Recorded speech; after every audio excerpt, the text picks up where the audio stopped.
The House will be in order. The prayer will be offered by our guest chaplain, the Bahi Mohan Singh of the Gurdwara Singh Sabha of Yakima, Washington. You may begin. Let us pray. One universal Creator God, by the grace of the true Guru, Almighty God, Vaheguru, we call you by many names, but you are one. Keep your divine hand over the members of this house as they steer our nation's future. Keep truth on our tongues, love in our hearts, and sound judgment in our minds.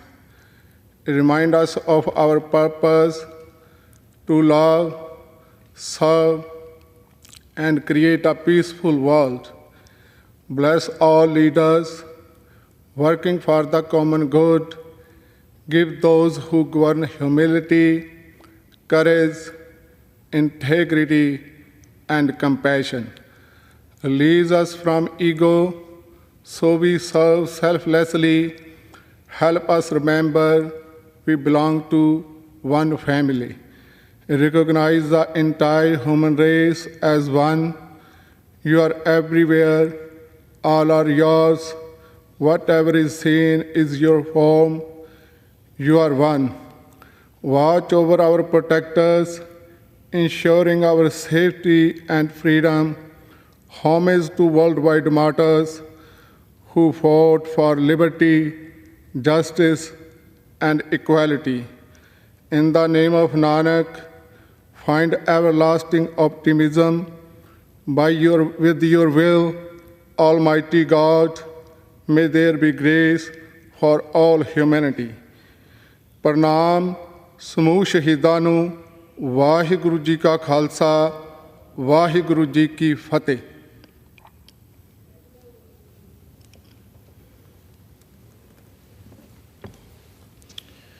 The chair has examined the journal of the last day's proceedings and announces to the House the approval thereof. Pursuant to Clause 1 of Rule 1, the journal stands approved. The Pledge of Allegiance will be led by the gentlewoman from Pennsylvania, Ms. Dean. I pledge allegiance to the flag of the United States of America and to the republic for which it stands, one nation, under God, indivisible, with liberty and justice for all. And without objection, the gentleman from Washington, Mr. Newhouse, is recognized for 1 minute.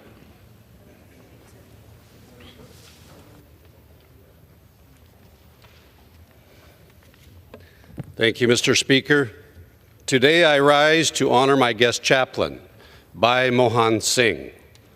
Mohan Singh was the head grantee, or the head priest, at a gurdwara in Yakima, Washington, and now travels the nation spreading the teachings of Sikhism. Sikhism is the world's 5th largest religion, with nearly 30 million followers worldwide, and roughly 1 million of those are located within the United States of America.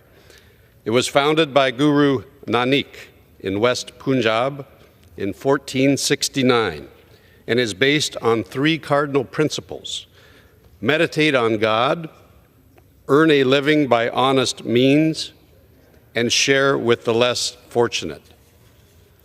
Mohan Singh is a dedicated preacher with an extensive educational background in Sikhism, with experience in both teaching and leading religious services. His career spans over 2 decades of service in both India and the United States, and we are very fortunate to have him here today with us to lead the opening prayer and to represent the good people of Central Washington. Thank you, Mr. Speaker, and I yield back. The chair will entertain up to 5 further requests for 1-minute speeches on each side of the aisle. For what purpose does the gentleman from Pennsylvania seek recognition? Mr. Speaker, request unanimous consent to address the House for 1 minute and to revise and extend my remarks. Without objection, the gentleman is recognized for 1 minute. Well, thank you, Mr. Speaker. Mr. Speaker, I rise today to congratulate Susquehanna Regional EMS, UPMC, in North Central Pennsylvania's pre-hospital team on being selected as the 2024 Pennsylvania Agency of the Year by the Pennsylvania Emergency Health Services Council. In their tireless efforts, Susquehanna Regional EMS responded to a staggering number of approximately 20,000 calls in 2023, including 911 emergencies and non-emergent inter-facility transfers. Their commitment to community benefit support was equally impressive, with over 13,000 hours dedicated to events like as the Little League World Series, Williamsport's 4th of July celebration, and Lycoming County Fair. Susquehanna Regional EMS educates providers and the public with programs like UPMC's Minutes Matter and Stop the Bleed. Through a partnership with Susquehanna Health Foundation, 100 AEDs, 100 bleed control kits, and 100 packages of Narcan have been donated to our community. Every minute counts in a medical emergency. Susquehanna Regional EMS daily work has saved countless lives throughout Pennsylvania's 15th Congressional District. On behalf of a grateful community, thank you for your service to our community, and congratulations on this well-deserved award. Thank you, Mr. Speaker, and I yield back the balance of my time.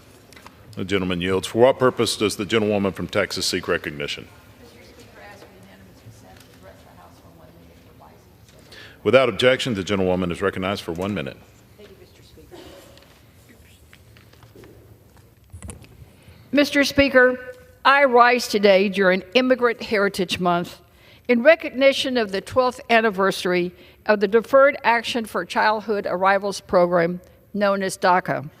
Since 2012, DACA recipients, or dreamers, have experienced uncertainty about their status and future in this country. Yet, their impact is certain. There are nurses, writers, lawyers, teachers, activists, and change makers. They have grown up here, eagerly contributing to the diversity of our country. If Congress does nothing, we lose our neighbors, our family members, and friends. We lose fellow Americans. With the American Dream and Promise Act, House Democrats have a plan with a bipartisan support to finally create a pathway for citizenship for dreamers. In America, we welcome those fleeing harm and danger. We welcome those who believe in the American dream. We put people over politics. Americans support dreamers, and dreamers support America. I yield back. The gentlewoman yields. For what purpose does the gentleman from Minnesota seek recognition? Mr. Speaker, I ask unanimous consent to address the House for 1 minute and to revise and extend my remarks. Without objection, the gentleman is recognized for 1 minute. Mr. Speaker, I rise to express my appreciation to the St. Louis County Rescue Squad and Sheriff's Office for their dedication to responding to emergency situations and to mourn the loss of 2 Minnesotans. Recently, they responded to a tragic accident where a party of 4 canoeists went over a waterfall in the Boundary Waters, and 2 went missing. One of the missing canoeists, Jesse Hagen of Cambridge, was a constituent of mine. Jesse heroically attempted to save his fellow canoeist before going under himself. Jesse's bravery was no surprise to anyone who knew him, especially given his military background. Mr. Speaker, the Boundary Waters is remote, making any rescue attempt complex. And during this time of the year, high water levels and fast currents made these efforts even more difficult. Jesse Haugen and Reese Grams both tragically died, but I am grateful to the St. Louis County Rescue Squad and Sheriff's Office for staying on the scene for 2 weeks until both men were located. Thanks to their determination and professionalism, the families of Jesse and Reese can now have closure, and I will continue to pray for them and our St. Louis County Sheriff's Rescue Squad. Mr. Chair, I yield back. For what purpose does the gentlewoman from Pennsylvania seek recognition? Mr. Speaker, I ask unanimous consent to address the House for 1 minute and to revise and extend my remarks. Without objection, the gentlewoman is recognized for 1 minute. The United States is recovering from the pandemic faster than any other industrialized nation. In fact, the World Bank expects the United States economy to grow significantly faster than they initially predicted, and our growth is fueling a worldwide economic recovery. Yet prices remain stubbornly high: groceries, gas, and especially housing. Both realities are true, and one culprit of this is corporate profit-taking and greed. Because unemployment is low, Our job market is strong and inflation is cooling, yet prices are still up almost 19% since 2021. Historically, in the years leading up to the pandemic, corporate profits were responsible for approximately 11% of price increases. Contrast that with the second and third quarters of 2023.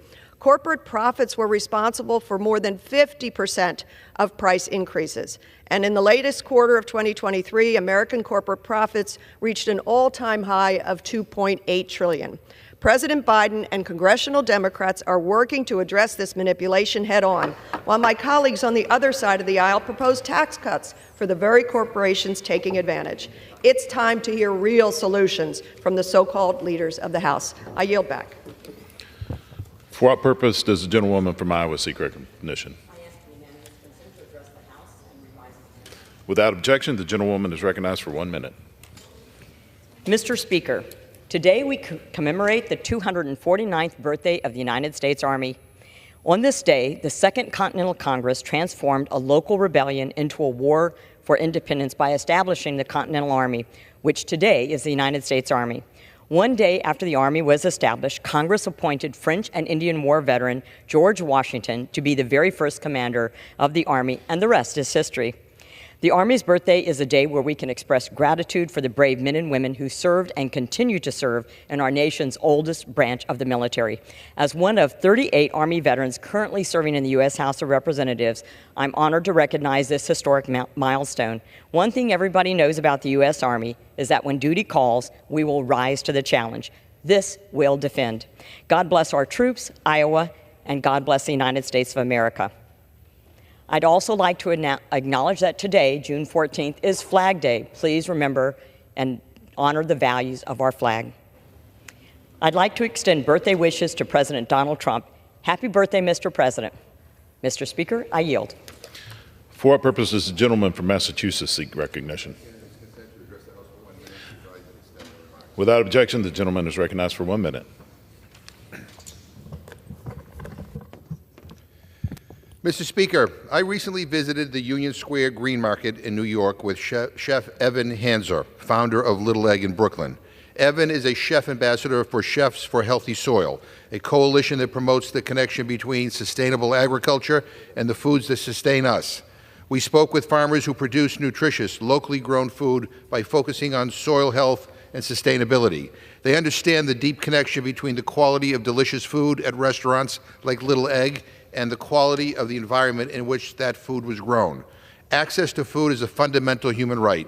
Americans deserve a food system that secures that right for everyone while doing right by farmers, food workers, and the planet. Supporting our farmers as they protect soil health and sustain local food systems is one of the best tools we have to end hunger now. I want to thank Chef Evan and everyone at Union Square Green Market for introducing me to this important work, and I yield back. Does the gentleman from Utah seek recognition? Speaker, I seek unanimous consent to address the House for 1 minute and extend and revise my comments. Without objection, the gentleman is recognized for 1 minute. Mr. Speaker, I rise today to honor the 155th anniversary of John Wesley Powell's daring expedition of the Green and Colorado Rivers. These findings literally put Utah's canyonlands on the map. These rivers and canyons are vital to Utah's economy, agriculture, and recreation. First, the expedition successfully navigated Flaming Gorge. The expedition then mapped and survived the vast canyons and open sagebrush flats of the present-day Uinta County and the Uinta and Ora Indian reservations. The expedition continued through Desolation Canyon into eastern Utah before meeting the confluence of the Colorado River in present-day Canyonlands National Park in San Juan County.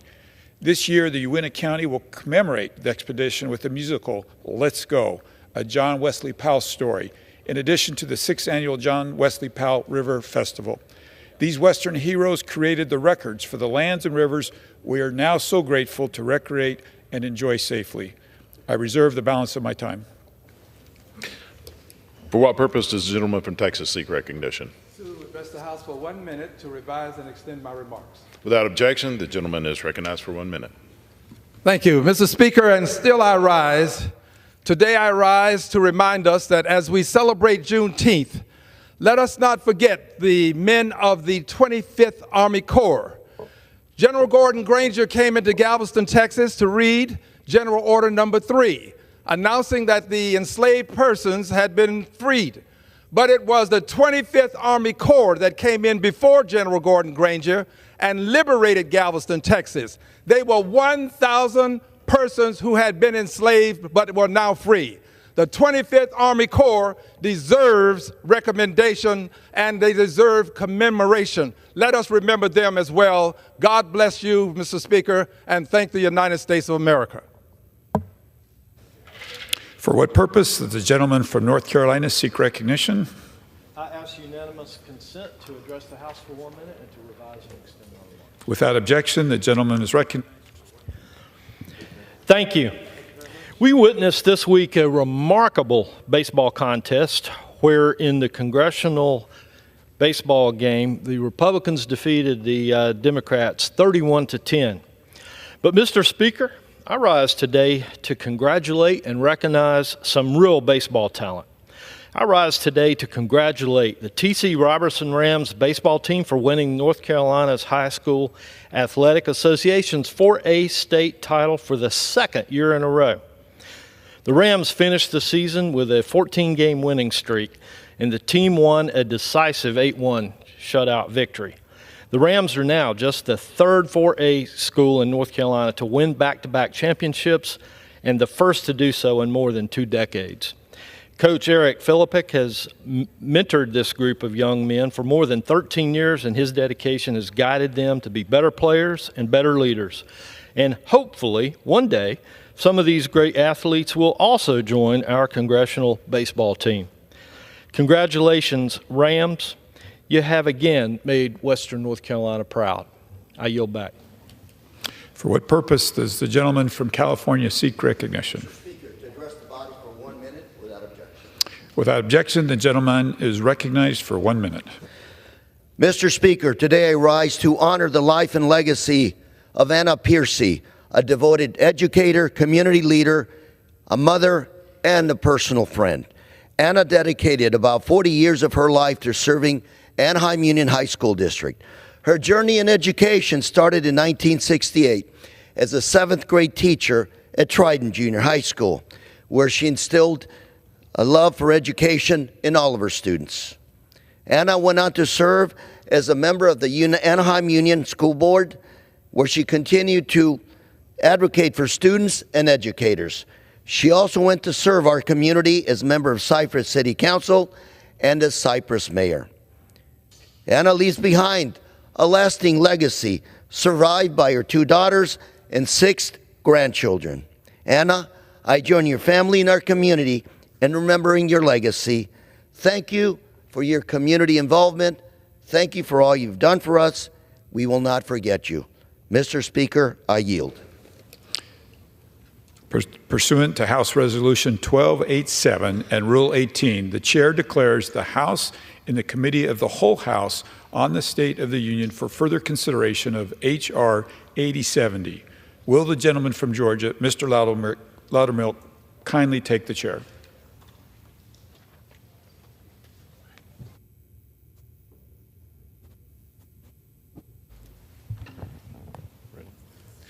The House is in the Committee of the Whole House on the State of the Union for further consideration of the bill H.R. 8070, which the clerk will report by title.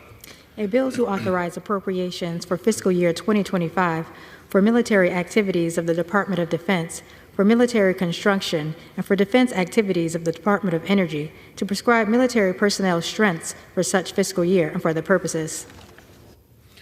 When the Committee of the Whole rose on Thursday, June 13, 2024, Amendment Number 53, printed in Part B of House Report 118-551, offered by the gentleman from South Carolina, Mr. Norman, had been disposed of. For what purpose does the gentleman from Alabama seek recognition? Mr. Chairman, pursuant to H.Res. 1287, I offer amendments en bloc. The clerk will designate the amendments en bloc. On block number 4, consisting of amendments numbered 235, 236, 237, 238, 239, 240, 241, 242, 243, 244, 245, 246, 247, 248, 249, 250, 251, 252, 253, 254, 255, 256, 257, 258, 259, 260, 261, 262, 263, 264, 265, 266, 267, 268, 269, 270, 271, 272, 273, 274, 275, 276, 277, 278, 279, 280, 281, 282, 283, 284, 285, 286, 287, 288, and 289, printed in Part B of House Report Number 118-551, offered by Mr. Rogers of Alabama. Pursuant to House Resolution 1287, the gentleman from Alabama, Mr. Rogers, and the gentleman from Washington, Mr. Smith, will each control 20 minutes. The chair recognizes the gentleman from Alabama. Thank you, Mr. Chairman. This time I'd like to yield 5 minutes to my friend and colleague from Iowa, Mr. Nunn. The gentleman is recognized. Thank you, Mr. Speaker, and thank you to Chairman Rogers for his leadership on the National Defense Authorization Act. I rise in support of 4 amendments today, including this en bloc. I offer my first amendment in memory of Lance Corporal Adam Lambert, a proud Marine from Adel, Iowa. He returned home and unfortunately lost his life to suicide shortly after his combat tour of duty. Today, America loses 22 of its veterans to suicide every single day. We must do more to stop this silent epidemic. Amendment 980 aims to reduce the number of veteran suicides by improving our Transition Assistance Program, or TAP, and a Solid Start program to alert transitioning veterans of the mental health services available to them today through the Veterans Affairs Administration. Second, fighting communist China requires America be a leader in cybersecurity. My amendment 1012 bans the Department of Defense from acquiring or procuring or utilizing blockchain technology, that technology created particularly by our foreign adversaries. The CCP is developing a new technology to manipulate America and infiltrate our national security by rewiring our hard infrastructure.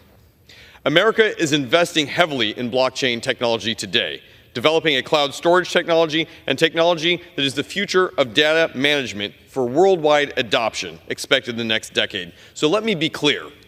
Failure for America to be able to act or for the Department of Defense to become a subsidiary of a Chinese blockchain is 1,000 times worse than anything even TikTok could present today. This is a critical step to stop this crisis before it's too late, Mr. Speaker, and protect Americans.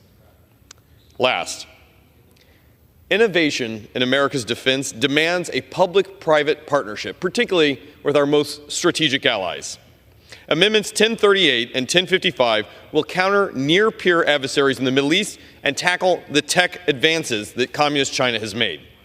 As Iran, Hamas, Hezbollah rain down terror on Israel, we must support our strongest ally in the Middle East as she defends herself. With these strategic partnerships, we can support not only our allies, but also learn from the innovations being created by our allies, create new pathways and new markets for our defense tech startups, and continue to leverage America's dominance and spirit of innovation to shape a safer world. These amendments will establish a key strategic partnership between the Defense Innovation Unit, where I've worked with our allies in Israel and Taiwan. So in closing, Mr. Speaker, I urge my colleagues to support this en bloc in a bipartisan way across both sides of the aisle. I thank the chairman for including this in his overall package. Thank you, Mr. Speaker. I yield the remainder of my time. And I reserve. Gentleman from Alabama reserves. Gentleman from Washington is recognized. Thank you, Mr. Chairman. I'm now pleased to yield 1 minute to the gentleman from Michigan, Mr. Kildee. Gentleman is recognized. Thank you, Mr. Speaker, and I thank the ranking member for allowing me to speak on my amendment. It's a bipartisan amendment expressing a sense of Congress that we should not permanently store nuclear waste near the Great Lakes. My amendment responds to the Government of Canada's recent plans to build a facility that would permanently hold thousands of tons of high-level nuclear waste in the Great Lakes Basin, the greatest source of fresh water known to mankind. Permanently storing hazardous nuclear waste so close to our Great Lakes does not make any sense at all. A potential accident involving nuclear waste would threaten the drinking water of millions of people in the United States and Canada and jeopardize thousands of jobs in fishing, boating, and tourism industries. Surely, absolutely, there must be a safer location to permanently store radioactive waste than adjacent to the world's greatest source of fresh water. My amendment, which is included in this en bloc, has strong bipartisan support, and it would be an important step in protecting the Great Lakes. I urge my colleagues to support this en bloc, and I yield back. The gentleman from Washington reserves. Gentleman from Alabama is recognized. Thank you, Mr. Chairman. This time I'd like to yield 1 minute to my friend and colleague from Michigan, Mr. Wahlberg. Gentleman is recognized. Thank you, Mr. Speaker, and thank the chairman for including these en bloc amendments. I rise today in support of the en bloc, which contains 2 of my amendments. The first amendment would help identify the national security risk of autonomous vehicles from foreign adversary countries operating in the U.S. AVs will transform the future of transportation and increase safety on roads, but we must ensure our adversaries are not deploying data-collecting vehicles across our country, giving the likes of the CCP an unprecedented vantage point in the United States. The next amendment would help ensure our Department of Defense schools are not using TikTok for instructional purposes. As we know, ByteDance is beholden to the CCP, and we cannot allow our military installations or the schools operated by the DoD to become spy cells for the Chinese Communist Party. I urge adoption of the en bloc and the underlining bill, and I yield back. I reserve. Gentleman from Alabama reserves. Gentleman from Washington is recognized. Thank you, Mr. Chairman. I am pleased now to yield 1 minute to the gentlewoman from the United States Virgin Islands, Ms. Plaskett. Gentlewoman is recognized. Thank you, Mr. Chair. I rise in support of my amendment number 256 included in this en bloc. The United States and its allies are engaged in a global strategic competition with China and Russia. While Europe and the Indo-Pacific are the primary theaters of this contest, China and Russia are increasing their malign influence in the global south, including in Africa, Latin America, and the Caribbean. My amendment directs the Department of Defense to assess the impact of Russia's influence in South America, Central America, and the Caribbean on the national security and economic interests of the United States. This builds upon my amendment, which was included in fiscal year 23 NDAA, which directed the Department of Defense to assess the standing of U.S. military force posture in the Caribbean, given U.S. national and regional security interests in the region. I urge support of my amendment in the en bloc 4, and I yield back. Thank you. The gentleman from Washington reserves. Gentleman from Alabama is recognized. Mr. Chairman, I encourage my colleagues to support the en bloc package, and I yield back the balance of my time. The gentleman from Alabama yields. The gentleman from Washington is recognized. Thank you, Mr. Chairman. I'm now pleased to yield 1 minute to the gentleman from Rhode Island, Mr. Amo. The gentleman is recognized. Thank you, Mr. Speaker, and thank you, Ranking Member Smith, for allowing me to speak on my amendment, number 267 in the en bloc. The Australia, United Kingdom, and United States Security Pact, also known as AUKUS, is one of the most significant security arrangements in generations. It is essential to maintaining free trade and security in the Indo-Pacific. As we strengthen our coordination of defense article production with our allies, we must continue to prioritize domestic research, producers, and procurement. AUKUS is a premier example of the domestic benefits.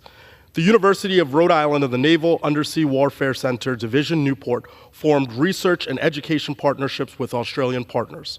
AUKUS will also support good-paying jobs and small businesses across Rhode Island.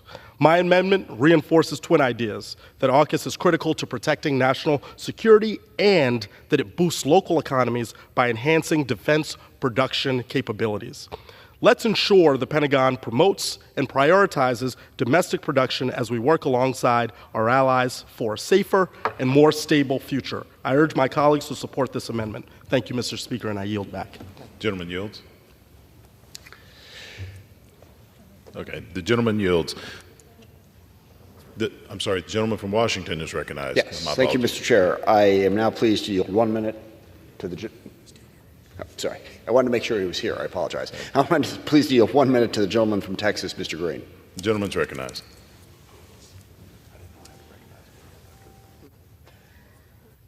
And still I rise, and thank you, Mr. Speaker. I thank the gentleman for yielding the 1 minute. I thank those members of the Rules Committee who made this moment possible.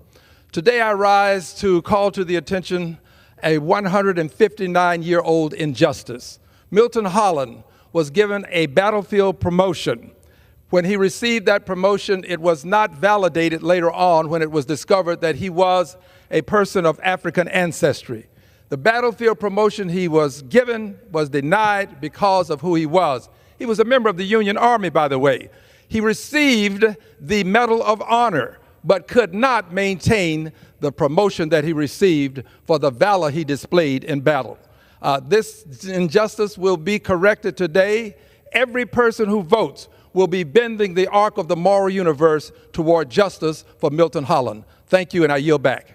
The gentleman yields. Gentleman from Washington, recognized. Thank you, Mr. Speaker. I urge adoption of the en bloc amendment, and I yield back the balance of my time. The gentleman yields. The question is on the amendments en bloc offered by the gentleman from Alabama, Mr. Rogers. Those in favor say aye. Those opposed say no. In the opinion of the chairs, the ayes have it. The en bloc amendments are agreed to.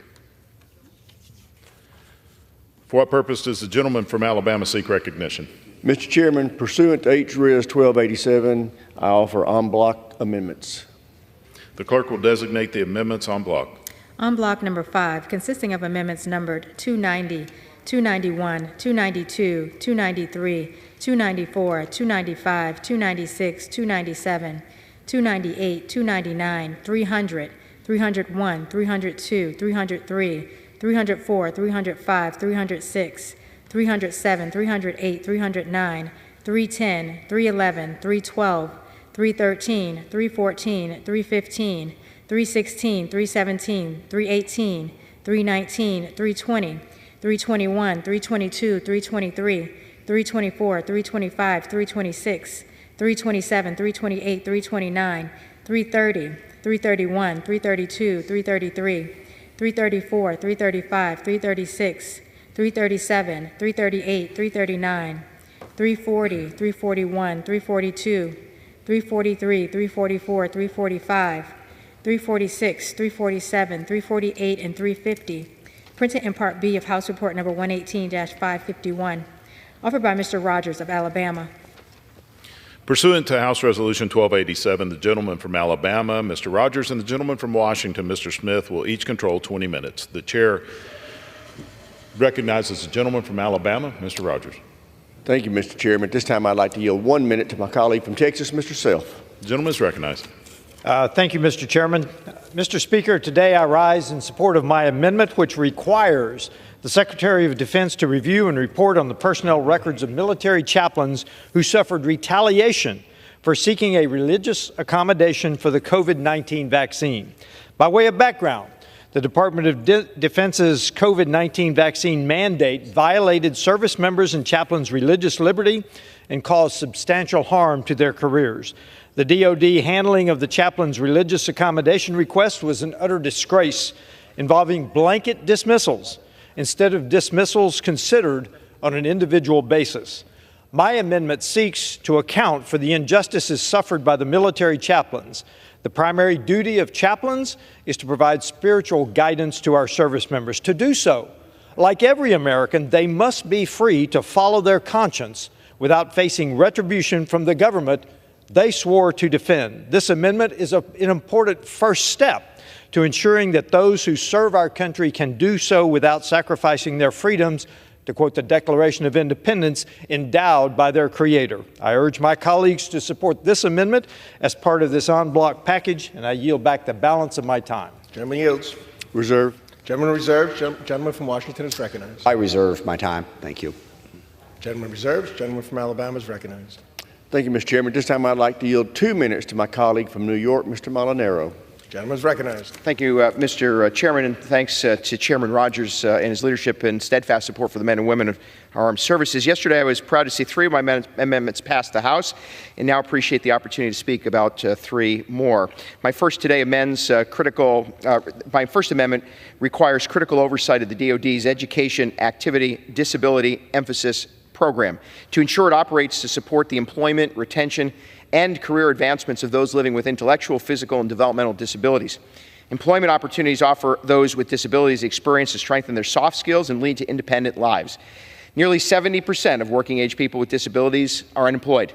Another amendment I've offered, including the en bloc, will require a study on the effectiveness of the Exceptional Family Member Program and outline how it currently supports individuals with disabilities.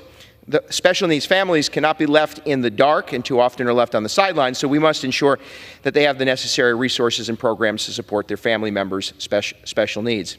Thirdly, I offer amendment requires the DoD to provide consistent reporting on the implementation and effectiveness of naloxone distribution for our service members. Opioid overdose and addiction remains real risks for our transitioning servicemen and women. We must together ensure they have access to effective reversal treatments in the event of an overdose to help save lives. Ensuring our service members have the resources to support their mental health, tackle substance use disorder, and support their families, especially those with children with disabilities, is essential to our mission of strengthening and enhancing their quality of life. I thank my colleagues for their support of my previous amendments, as well as their consideration of these three. I urge their adoption and yield back the balance of my time. Gentleman yields. And I reserve. Gentleman from Alabama reserves. Gentleman from Washington. Thank you, Mr. Chairman. If I may inquire, that's your last speaker before you, correct? Correct. Thank you. I yield myself such time as I may consume. Gentleman is recognized. Thank you. I take this opportunity on the last en bloc package to give my closing remarks on the bill. We do have a few more amendments to go, but this will be the last opportunity to speak about the broad issues surrounding the bill. And the first thing I want to do is really thank Chairman Rogers, his staff, and the entire team on the Armed Services Committee for the work that they've done in pulling this bill together. As we often, lay out, from the beginning of the process in committee, there were, I think, well over 1,000 amendments offered in committee. Again, well over 1,000 amendments offered to the Rules Committee that we all had to sort through to try to produce a piece of legislation. And coming out of committee, we produced an outstanding piece of legislation. And I think even on the floor, and even where we're at right now, this is a very, very good bill. And the chairman, Mr. Rogers, deserves an immense amount of credit for getting us to the point where we have a very, very good bill that deals with a lot of incredibly important issues. Most notably, as we have mentioned, this is the piece of legislation that does the most to help support the men and women who serve in the military and their families of any piece of legislation that I've ever worked on. I want to thank Don Bacon and Chrissy Houlihan and all of the members of the Quality of Life panel that really did a deep dive to figure out what do our service members and their families need. They did a large number of hearings. They brought in veterans. They brought in active duty members. They brought in family members to say, what is your life like? How can we make it work better? And then put together a series of proposals that are really quite remarkable. Some of it is pay, certainly, but it also has to do with support for spouses and finding employment. It has to do with child care, health care, education, housing. A wide range of issues are very aggressively addressed in this bill.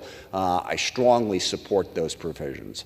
I also have worked closely with the chairman on what I think the critical issue of modernizing our military, making sure that we can hit the production numbers that we need to hit to have an adequate deterrent in light of the challenges that we face in the world, and then also making sure that we modernize. So much technology is crucial to warfare when it comes to drones, counter-drones, missiles, missile defense, having secure information systems.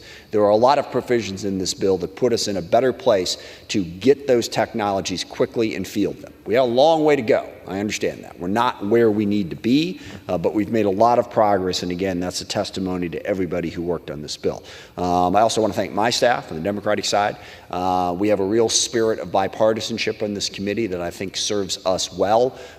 They've done an outstanding job of getting us to where we're at. The amendments that were adopted yesterday, unfortunately, mean that I am going to oppose this bill, and the bulk of the caucus is going to oppose this bill as well. And there are three main reasons for that. Number one is the prohibition on the travel policy within the military. This is something that we didn't need to address. We did not address it in committee, but it is a crucial issue. It is a crucial issue because so many states across the country have passed restrictive laws when it comes to access to health care for women. You may find yourself stationed in one of those states, and you may not have access to that health care. The travel policy was meant as a way to give people serving, and crucially their family members, access to the health care that they need.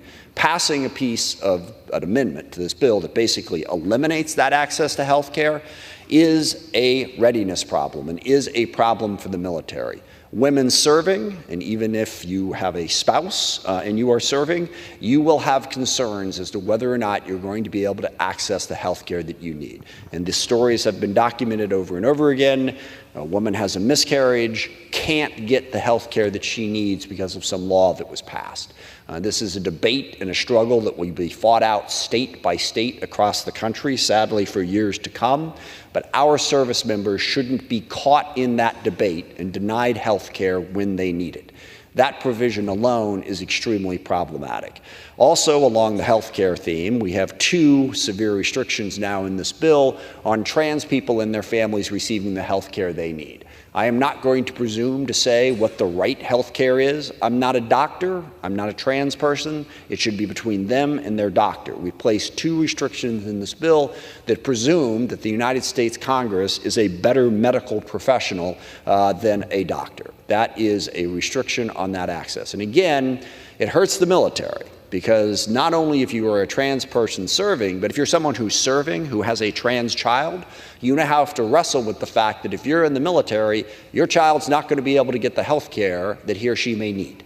That is a problem for our service members. It's got no business being in this bill. We had these discussions in committee and decided that we weren't going to do it and didn't. The fact that it is added undermines the credibility of this bill. Lastly, we have the whole epic fight over diversity, equity, and inclusion. And my position is the Department of Defense ought to be able to deal with that issue as is necessary and as they see fit. And I understand we are in a very, very difficult culture war right now.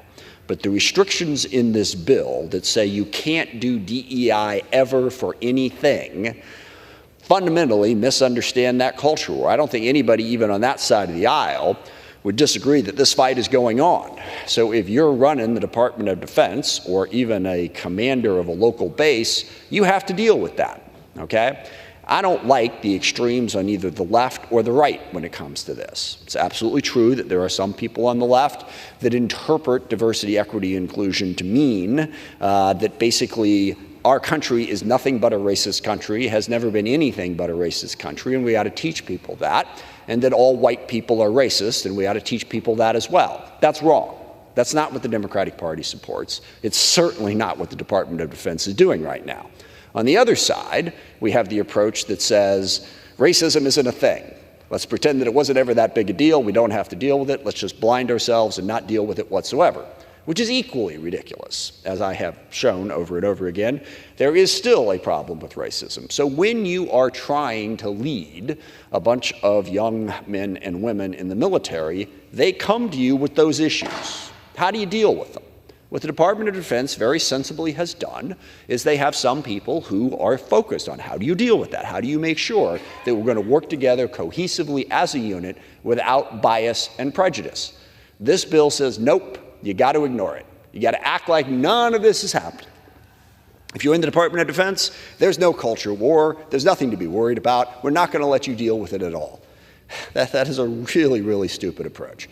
Those 3 things got into this bill because the Rules Committee ruled them in order, and then by a reasonably narrow vote, they passed. And that is unfortunate because I believe it will undermine the ability of the military to do its job. And for that reason, I do oppose the bill at this point. But as I've told everybody, I know in the end, we will work it out. But for now, I think it's important to make that statement. I think those areas were wrong. Again, I applaud the chairman and all of the people who have worked on this bill. 98% of the bill is really good, outstanding work. I know in the end we'll get that 98% through, but for now I think it's really important to point out the deep flaws contained in those 3 areas. With that, I yield back the balance of my time. Alabama is recognized. I do take a minute to thank the ranking member for his leadership. He has been an outstanding partner in this process as we've built what is an outstanding National Defense Authorization Act. I can't overstate how helpful the Democrat staff and the Republican staff have been working together throughout this entire process. This is truly a bipartisan committee, and a model for the rest of this institution. I encourage members to support the en bloc amendment. I yield back the balance of my time. Chairman yields. The question is on the amendments en bloc offered by the gentleman from Alabama. Those in favor say aye. Those opposed say no. In the opinion of the chair, the ayes have it. The en bloc amendment are agreed to.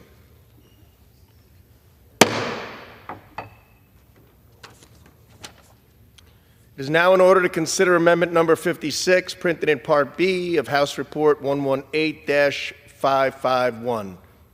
For what purpose does the gentleman from Pennsylvania seek recognition? Thank you, Mr. Chairman. I've got an amendment at the desk. The clerk will designate the amendment. Amendment number 56, printed in Part B of House Report number 118-551, offered by Mr. Perry of Pennsylvania. Pursuant to House Resolution 1287, the gentleman from Pennsylvania, Mr. Perry, and a member opposed, each will control 5 minutes. The chair recognizes the gentleman from Pennsylvania. Thank you, Mr. Chairman. Let me start out by saying happy birthday to the United States Army.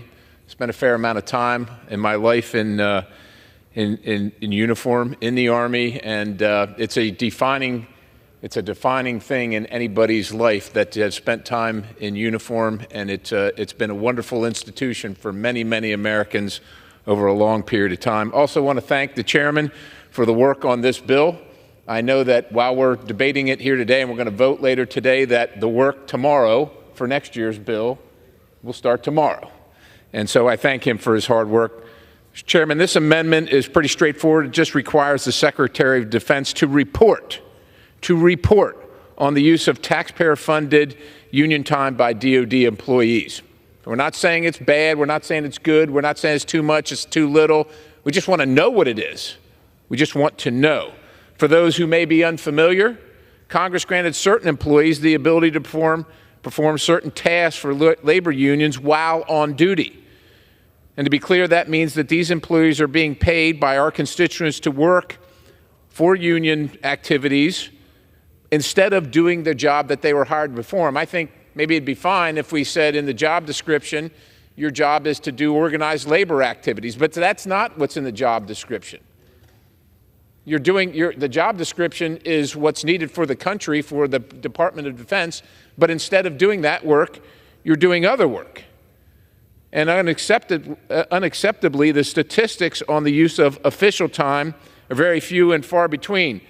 Take a GAO report from January of 2017, so we're a few years beyond that now, which is telling in itself, but according to the data from the Department of Veterans Affairs, 346 employees spent 100% of their time on official union activities instead of taking care of our nation's veterans.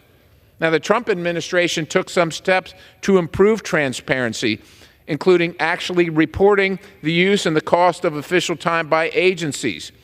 A VA press release dated November 8th of 2018 cites a particularly egregious example. A VA registered nurse who was elected as a local union official spent 100% of her time doing organized labor activities. That might be fine if the job description was organized labor activities, but the job description is registered nurse. So how much time taking care of veterans as a nurse was this person spending? Well, 0. That's how much time. To use examples from the Department of Defense, the most recent available data, or estimates of the data, from the Trump administration's final report was that 3,235 DOD employees used official time in FY19 for a total of 526,990 hours at a cost of millions upon tens of millions of dollars, not to mention the equipment. Folks, we're here debating the National Defense Authorization Act. National Defense Authorization Act. And there are very serious threats around the world. While we stand here, while we sit here, while we watch, the Russians are moving a fleet into Cuba, about 100 miles off the coast of the United States of America.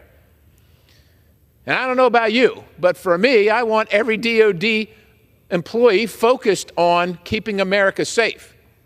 And all we're asking for, all this amendment asks for, is a report so that we don't go blindly searching around to try and figure out how best to do that. If we have the information, we can make decisions. We don't have the information. This amendment says, give us the information, track the information so we can make decisions. With that, Mr. Chairman, I will reserve. Gentleman reserves. Gentleman from New Jersey. For what purpose does the gentleman from New Jersey seek recognition? To claim time in opposition to the amendment. Gentleman is recognized for 5 minutes. Thank you. Mr. Speaker, I rise in opposition to Amendment Number 56, which will require a report that would be prejudging the rights and interests of federal employees by calling into question something called official time. Official time is a system that we, Congress, established in law almost 40 years ago to ensure that all employees are entitled to union representation, receive it, regardless if they are in the union or not. So, through official time, federal employees who volunteer as union representatives spend time on what they call representational activities, working with employers, managers to resolve disputes, improvements in the workplace that benefit all employees, one of which, and many people consider it the highest, is for safety issues. So they can walk around, they can do the very inspections that save lives and save people from injury instead of waiting for it to happen and reacting before somebody gets hurt or dies on the job. Simply put, let's call it what it is. This is an attack on official time. My colleagues want to gut public sector unions. Call it what it is. The report that this amendment requires would only tally the cost of official time, ignoring many benefits.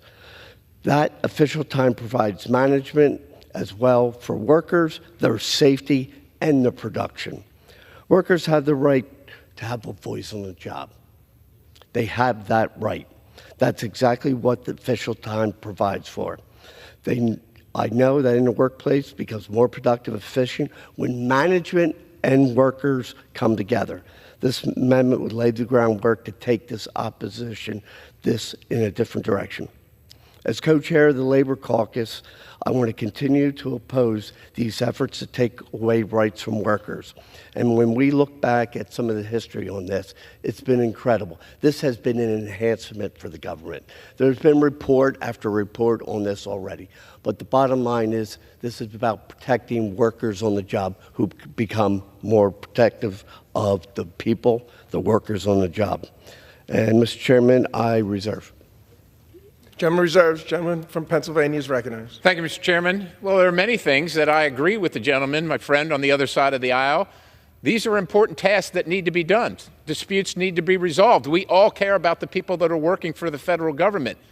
But to think that after 40 years we've gotten it perfect and we can't take a look and we can't ask for a report, I think is a little bit short-sighted. This isn't an attack on anyone because those things do need to be done. But I would say this. Yesterday, received an email, and I'm going to ask to enter it into the record, from the AFL-CIO, from someone working on official time. So this is yesterday. Today's Friday. Yesterday was Thursday. It is the timestamp on it is 1:38. So 13:38, if you're in the Army, is what time it came. That's in the middle of the business day. That's in the middle of working hours. That's not handling disputes. That's lobbying members of Congress to vote one way or the other. We want them to be able to handle disputes and do the work to make sure employees are protected and the good work of DOD is done. But I, for one, would like a report on how this is the work that taxpayers should be paying for and how that's happening and how much it's happening. That's all we're asking for, Mr. Chairman, is a report. With that, I yield the balance and urge support. Gentleman yields. Gentleman is recognized. Thank you. Hundreds and hundreds of thousands of federal employees, and he picks up one issue on one little area. My God, we can just look to our members in Congress to see where violations happen. And with that, I'd like to yield 2 minutes from the gentlewoman from Oregon, Representative Hoyle. Gentlelady is recognized. Thank you, Mr. Speaker. I rise in opposition to this unnecessary amendment that seeks to restrict the rights and interests of federal employees by calling into question the role of official time. 40 years ago, Congress established official time to ensure that all employees entitled to union representation receive it, regardless of whether or not they choose to join the union. Official time ensures federal employees have a voice at the work site to resolve disputes, address issues of discrimination or retaliation, and propose improvements to the workplace. The federal government covers the cost of official time activities because under federal law, unions must provide fair representation to all employees at the work site, not just those who pay dues, but also those who benefit from their unions bargaining for better wages, hours, and working conditions, even though they aren't union members. Opponents of the public sector unions claim that official time is a waste of taxpayer dollars. This is false. The cost of official time amounts to just 0.1% of all the salaries and benefits paid to federal employees in a given year. This amendment is an attack on official time and on public sector unions, plain and simple. I urge my colleagues to oppose any and all efforts to take rights away from workers and to oppose this anti-labor amendment. And with that, I yield back the balance of my time. Gentlewoman yields. Gentleman from New Jersey is recognized. Thank you. To wrap up, let's be clear. This is an attack on people's voice at the workplace. This is something that we collectively have looked at for over 40 years, and we continue to have a productive way of keeping people safe on the job, and to understand that there is no way that they can use this time to do any union political activities, which has been suggested by the opposition. Let's keep our workers safe. Let's continue to care about those who make our country the best in the world. And I yield back the balance of my time. Chairman yields. The question is on the amendment offered by the gentleman from Pennsylvania. Those in favor say aye. Those opposed say no. In the opinion of the chair, the ayes have it. The amendment is not agreed to. Correction, the amendment is agreed to. Requested a recorded vote, please. The gentleman requests a recorded vote. The yeas and nays will be recorded. Pursuant to Clause 6 of Rule 18, further proceedings on the amendment offered by the gentleman from Pennsylvania will be postponed. It is now in order to consider amendment number 134, printed in Part B of House Report 118-551. For what purposes does the gentleman from Texas seek recognition? Mr. Chairman, I rise in support of the amendment and would yield myself 3 minutes. Does the gentleman have an amendment at the desk? I do, Mr. Chairman. The clerk will designate the amendment. Amendment number 134, printed in Part B of House Report number 118-551, offered by Mr. Doggett of Texas. Pursuant to House Resolution 1287, the gentleman from Texas, Mr. Doggett, and a member opposed, each will control 5 minutes. The chair recognizes the gentleman from Texas. Mr. Chairman, I yield myself 3 minutes. This is a bipartisan amendment that I offer together with my colleague Ralph Norman. We may appear as the odd couple politically, but we share a common interest in trying to ensure that taxpayers get their money's worth. And that is true on military contracts as with every other aspect of government. And when it comes to those contracts, we're concerned that that's not happening on too many of them. We don't ask you to just take our word for it, but we've turned to a fellow named Sheikh Assad, sometimes referred to as the most disliked person in the Pentagon. He had 4 decades of experience in negotiating government contracts, served as the top director for procurement for both George W. Bush and Barack Obama. He was central to an illuminating 60 Minutes report last year about price gouging, which he described as unconscionable and widespread. He's returned to the Pentagon now as the Director of Procurement at the Air Force. I know that Chairman Rogers and Mr. Smith have been concerned about this problem, and their committee has given it some attention, but I think we can supplement their efforts. Military contractors deserve to get a fair profit, but American taxpayers deserve to be treated fairly also. We have seen a consolidation in the defense industry where 50 firms have been reduced to about 5 primary contractors. This is a very modest amendment. it requires essentially a one-time type of audit by a review panel that will conduct oversight on the reasonableness of prices on sole-source munitions and weapon systems. A one-year investigation to determine whether the department has achieved fair prices in survey contracts, and recommendations made to this Armed Services Committee and the Pentagon to be sure that taxpayers are getting the best bang for the buck. Just as one example that was cited, we've had inflation. All of us are concerned about it, but the cost of a Stinger missile of the type we've been shipping to Ukraine rose from $25,000 in 1991 to $400,000 to replace it. That's a little more than the increase in inflation and the improvements that may have occurred in the missile. The Patriot PAC-3 missile, very important in defense. Hundreds of millions of dollars were saved after a review, and it was found that the contractor was earning a 40% profit. Our amendment would not change the procurement process or add new requirements on contractors. It would simply look at what has occurred in the past and is there a way to improve it. It has the support of a bipartisan group across the ideological spectrum, including the R Street Institute, the Project on Government Waste, on Government Oversight, the Council for Citizens Against Government Waste, Public Citizen, and the American Economic Liberties Project. There have been hundreds of amendments offered to the bill that we're considering. This is the only bipartisan amendment made in order for addressing reasonable prices. I would urge my colleagues to support this modest step forward. It is a very modest step, but I think it can be helpful to the committee and to all of us in assuring that we get our money's worth.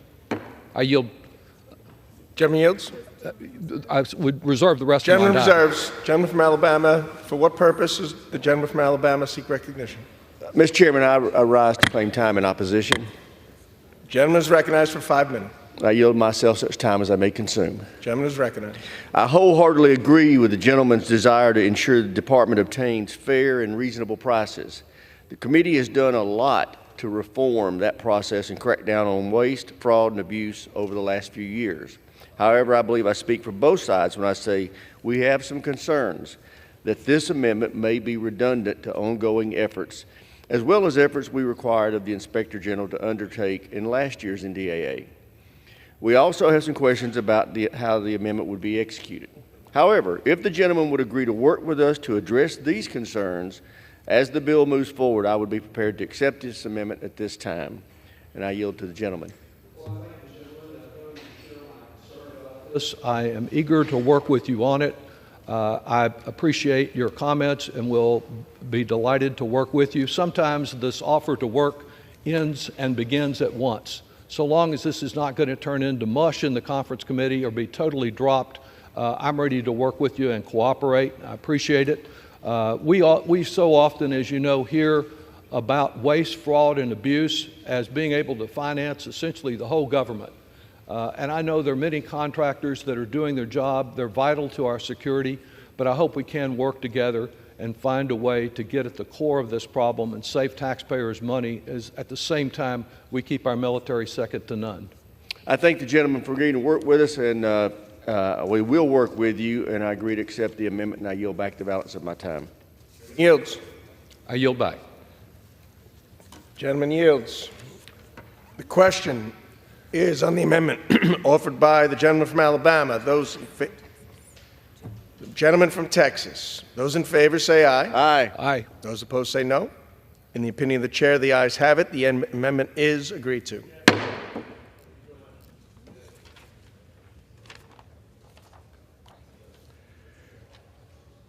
The chair understands that amendment number 190 will not be offered.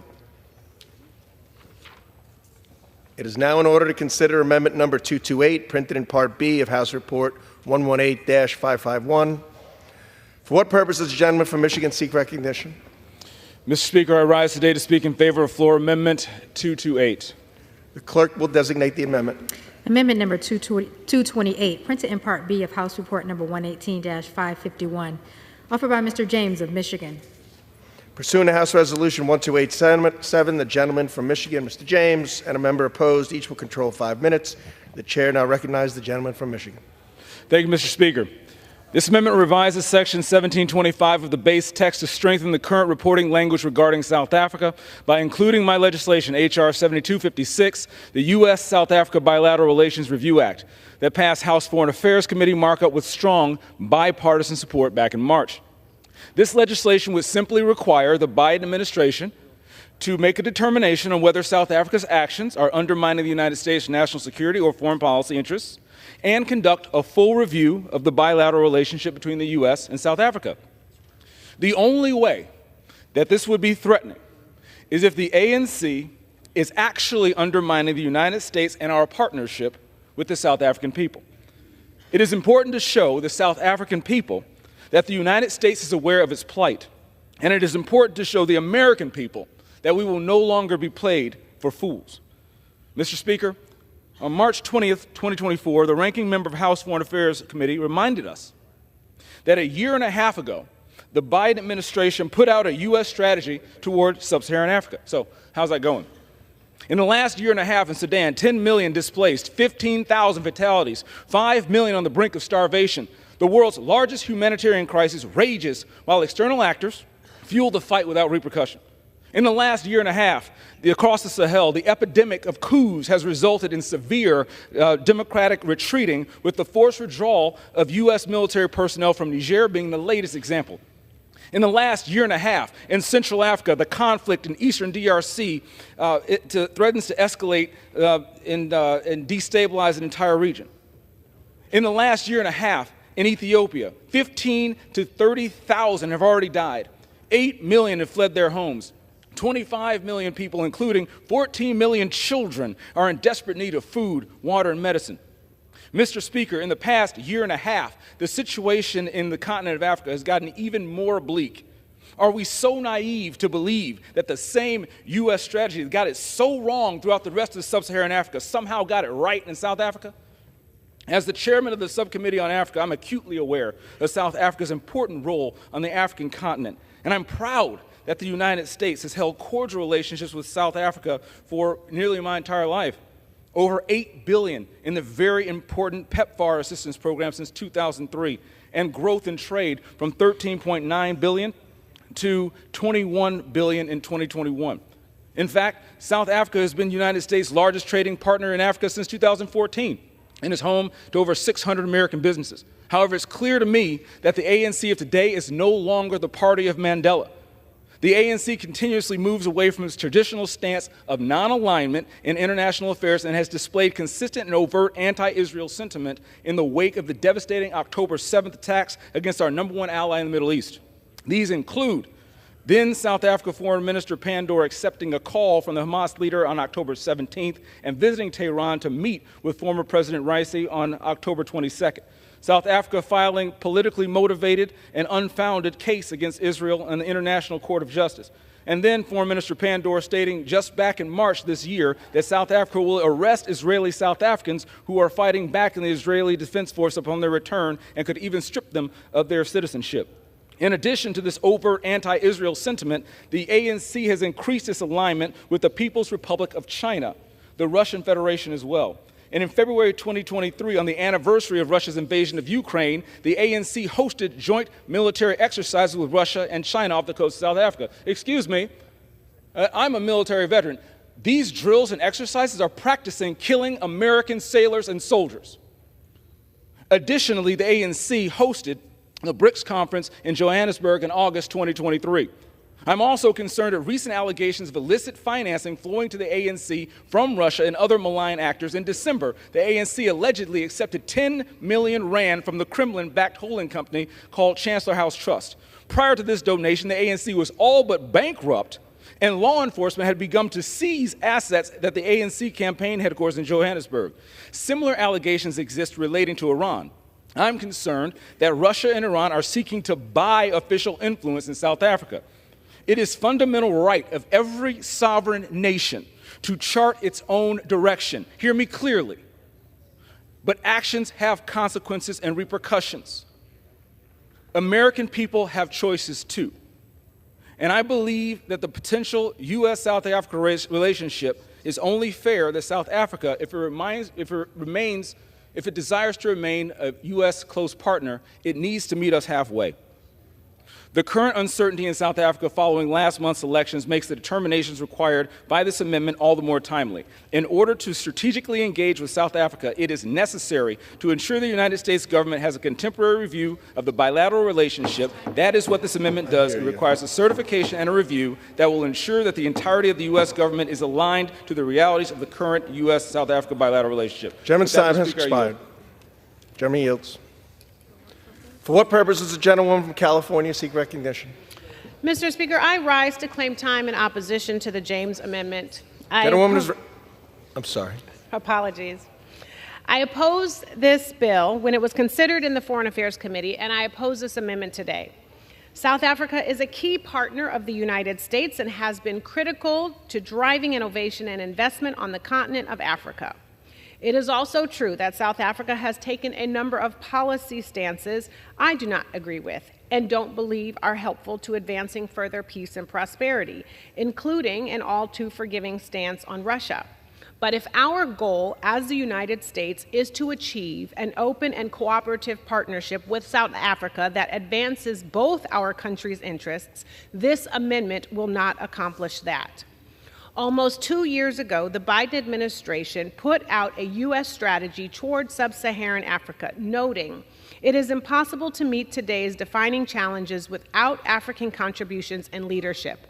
Underpinning that strategy is the concept that the United States can offer positive choices to Africans as they determine their own future. In other words, we have the opportunity and responsibility to present options to our African partners that they can judge to be worthwhile and in their best interest. We don't get to impose our ideas, and we should be making a compelling case for why it makes sense to partner with the United States and work together to achieve shared interests. And any past disagreements with South Africa are reasons for us to double down through diplomacy to find productive pathways for U.S.-South Africa cooperation. This amendment unnecessarily duplicates a review process already laid out in law under the African Growth and Opportunity Act, or AGOA. As an AGOA country, South Africa already receives a yearly review that takes into consideration any activities that undermine U.S. national security or foreign policy interests. This review is a requirement for any country to be deemed eligible to participate in AGOA. So the administration already has the power and responsibility to review whether South Africa has participated in any such activities as part of the country's AGOA eligibility review. It seems like a core purpose of this legislation is to undermine the AGOA eligibility of Africa's largest economy. So instead of doing this, my Republican colleagues should be trying to reauthorize AGOA. Moreover, this amendment was made in order, despite the original bill having no defense nexus, which was allegedly the criteria decided by the majority. Both myself and ranking members submitted Africa amendments that could have attracted bipartisan support, yet those amendments were not made in order. Finally, this amendment suffers from a bad case of timing. South Africans recently made their voices heard through a democratic election, and South Africa is in the process of forming a new government as we speak. We need to give the parties in South Africa time to establish a government and pursue the course laid out for them by South African voters. To conduct a review at this point in the process would be premature and potentially damaging to our interest of being a partner of choice for South Africa. I just want to say this is a strange and counterproductive and condescending amendment. And this is exactly what African countries accuse us of doing.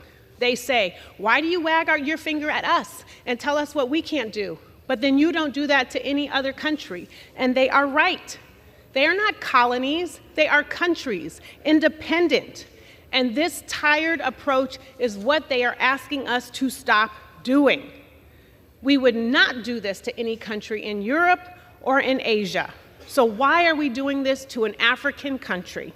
Especially South Africa, a democratic country who just held free and fair elections and one of the most strategic partners that we have on the continent. So we need to show up, and we need to show up in a different kind of way, and this amendment is not how we should show up for Africa. With that, I reserve. General Lady reserves. I understand. Is not duplicative. The gentleman will suspend. The gentleman's time has expired. The gentlewoman from California is recognized. Thank you, Mr. Speaker. In closing, I just want to say what I already said. This is condescending, it is counterproductive, and it is not the way that we should be engaging with our African partners, our democratic African partners on the continent. The best way to counteract Russia and China is to show up with a different approach that is dignified, that is respectful, that recognizes that these countries are independent, so that they see that we are serious and that we are using all of the tools in our toolbox, diplomatic, defense, and development, not finger wagging. And with that, I yield. Yields. The question is on the amendment offered by the gentleman from Michigan. Those in favor say aye. Those opposed say no. In the opinion of the chair, the ayes have it. The amendment is agreed to. Mr. Speaker, I ask for a recorded vote. Pursuant to Clause 6 of Rule 18, further proceedings on the amendment offered by the gentleman from Michigan will be postponed. And the chair understands that Amendment 349 will not be offered. The yeas and nays have been requested. Pursuant to Clause 6 of Rule 18, proceedings will now resume on those amendments printed in Part B of House Report 118-551, on which further proceedings were postponed in the following order. Amendment number 56 by Mr. Perry of Pennsylvania. Amendment number 228 by Mr. James of Michigan. The chair will reduce to 2 minutes of time for any electronic vote after the first vote in this series. The unfinished business is the request for a recorded vote on Amendment number 56, printed in Part B of House Report 118-551 by the gentleman from Pennsylvania, Mr. Perry, on which further proceedings were postponed, on which the ayes prevailed by voice vote. The clerk will redesignate the amendment. Amendment number 56, printed in Part B of House Report number 118-551, offered by Mr. Perry of Pennsylvania. A recorded vote has been requested. Those in support of the request for a recorded vote will rise and be counted. A sufficient number having risen, a recorded vote is ordered. Members will record their votes by electronic device. This will be a 15-minute vote.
Vote, the yeas are 188, the nays are 228.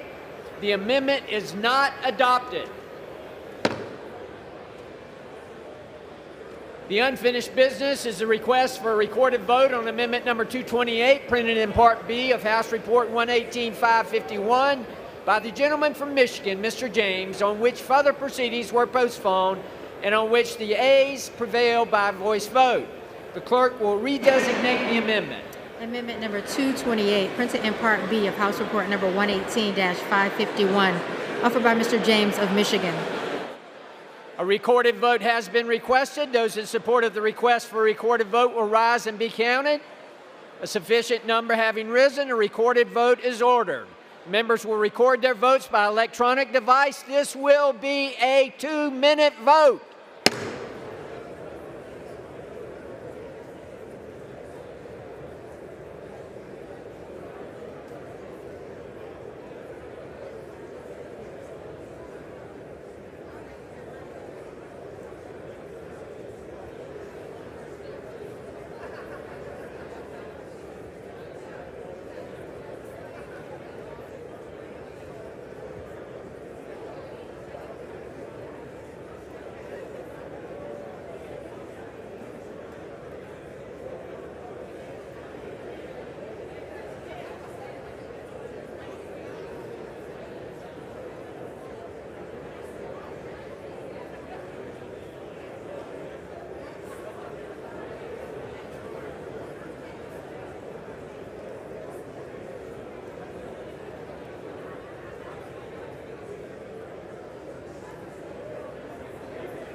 On this vote, the yeas are 272, the nays are 144. The amendment is adopted. There being no further amendments, under the rule, the committee rises.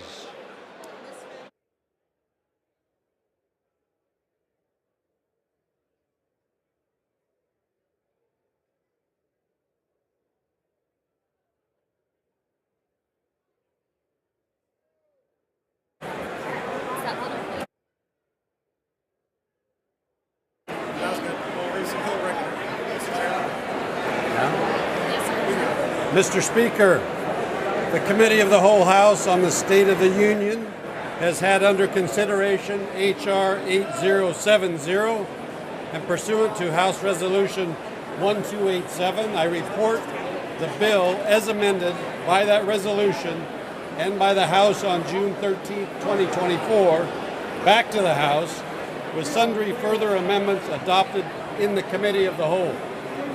I didn't hear you. Repeat that.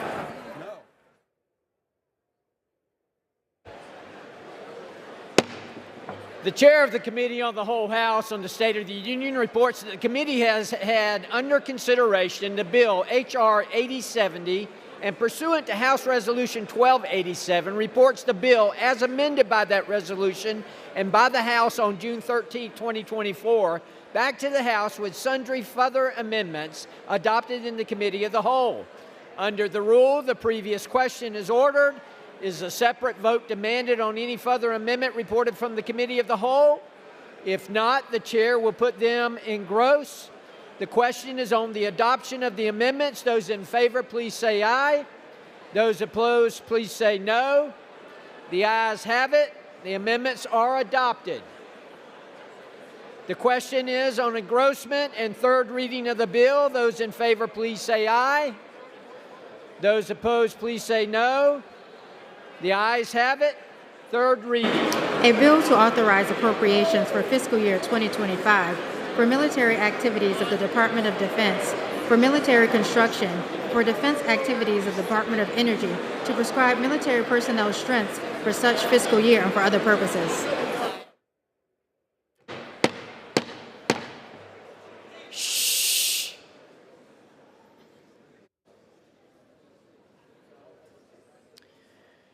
For what purpose does the gentleman from New Jersey seek recognition? Mr. Speaker, I have a motion to recommit at the desk. The clerk will report the motion.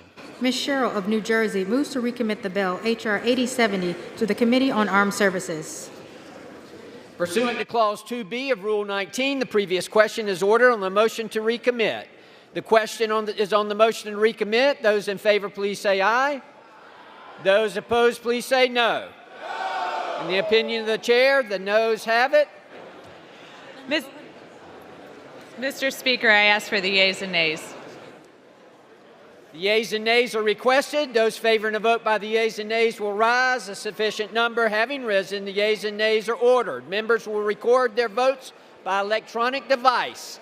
Pursuant to Clause 9 of Rule 20, this 5-minute vote on the motion to recommit will be followed by a 5-minute vote on passage of the bill if ordered. This is a 5-minute vote.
On this vote, the yeas are 202, the nays are 214.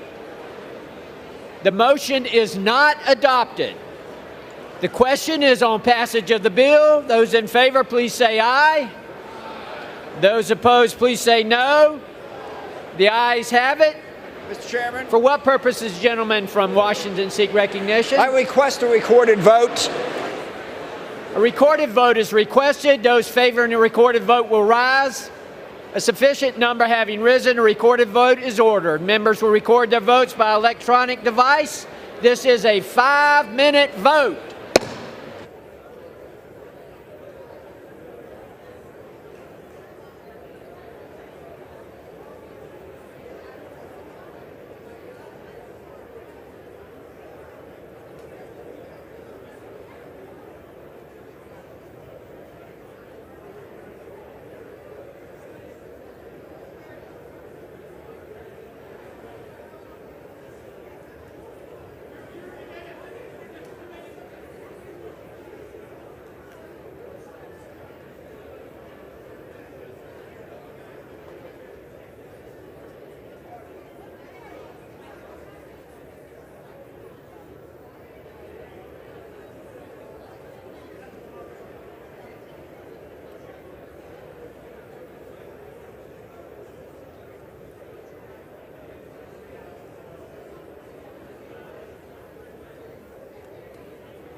members voting? Does any member wish to change their vote?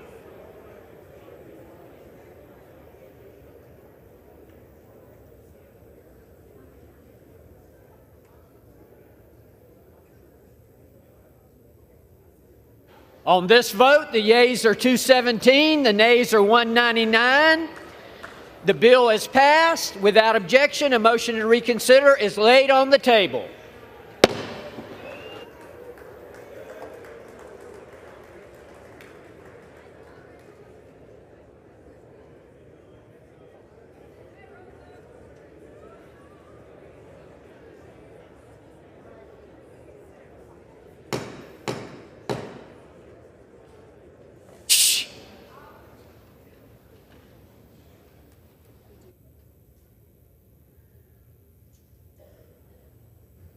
Purpose is gentleman from Alabama seek recognition. Mr. Speaker, I ask unanimous consent that the clerk be authorized to make technical corrections in the engrossed H.R. 87, including corrections in spelling, punctuation, section and title, numbering, cross-referencing, confirming, amendments to the table, and contents and short titles, and the insertion of appropriate headings. Without objection, so ordered.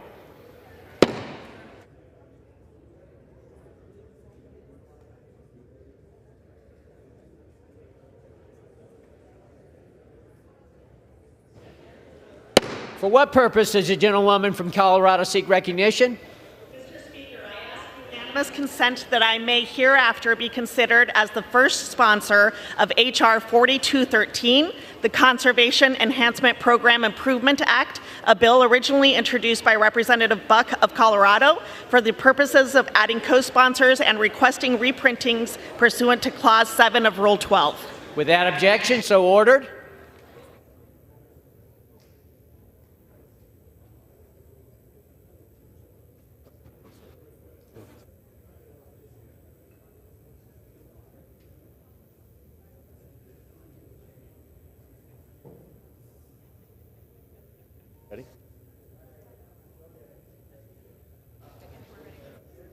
The chair will now entertain requests for 1-minute speeches.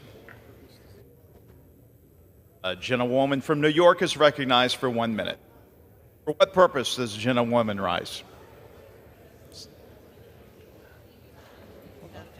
Without objection, the gentlewoman is recognized for 1 minute.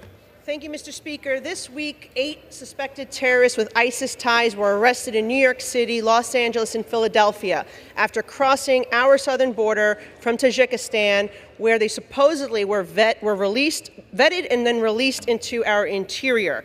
Since President Biden took office, 340 individuals on the terror watch list were caught crossing, and that's just who were caught.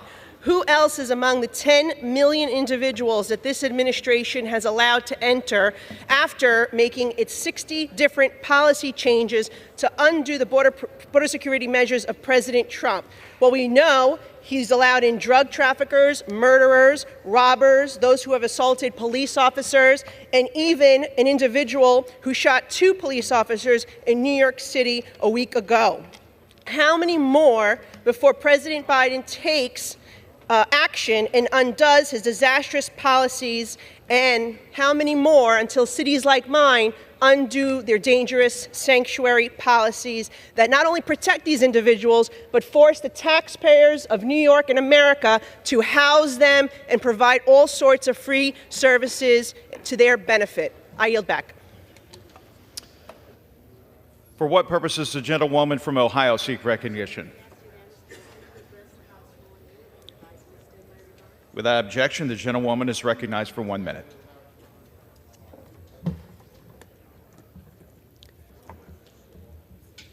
Mr. Speaker, Ukraine is fighting valiantly to regain its freedom. But today I wish to highlight the sheroes of Ukraine, its women. These Ukrainian women work hard in the fields and farmsteads to feed their families, neighbors, and nation during war and during peace.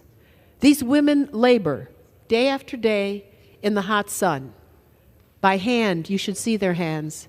They plant precious seeds they carefully saved from last year using worn, simple implements and handheld, small shovels. They harvest with scythes and use simple push carts to pull their harvest by hand back to their small villages.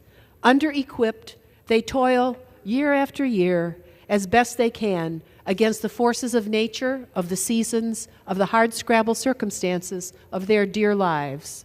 Along Ukraine's eastern front, where Russia has brutally invaded and is systematically destroying villagers and villages, these courageous women are planting. They're planting between landmines. Who can even fathom their heroism? They feed their children, their families, their neighbors, their countrymen and women. Let us celebrate these inspirational women of Ukraine, women of hope. Their extraordinary heroism is perseverance. Their grace under pressure defined by what U.S. President John F. Kennedy called pure, raw courage. Thank you, Mr. Speaker. I yield back. What purposes does the gentleman from Minnesota seek recognition? Seek leave to address the House for 1 minute. Without objection, the gentleman from Minnesota is recognized for 1 minute. Thank you, Mr. Speaker. I rise today to remember Reese Grams and Jesse Haugen, two outdoorsmen, Minnesota outdoorsmen, who passed away while canoeing in the Boundary Waters canoe area. Reese was a beloved husband to his wife Angie and a devoted father to his sons August and Teddy. He grew up in Blaine and was a man of many talents. From his love of the outdoors to becoming a skilled carpenter and business owner, he was a lifelong learner, a caring family man, and a man of deep faith. Jesse grew up in Blaine and served our nation honorably in the U.S. Army. After his military service, Jesse served as a youth leader at his church. A proud father and husband, he owned and operated a business with his wife Bethany and cherished every moment spent with their son Isaac. Last month, Reese and Jesse's canoes went over the Curtain Falls, leading to their tragic passing. We are praying for strength and comfort for their families, friends, and all who knew them during this difficult time. I yield back. What purposes does the gentlewoman from Ohio seek recognition? I request unanimous consent to address the House and to extend and revise my remarks. Without objection, the gentlewoman is recognized for 1 minute.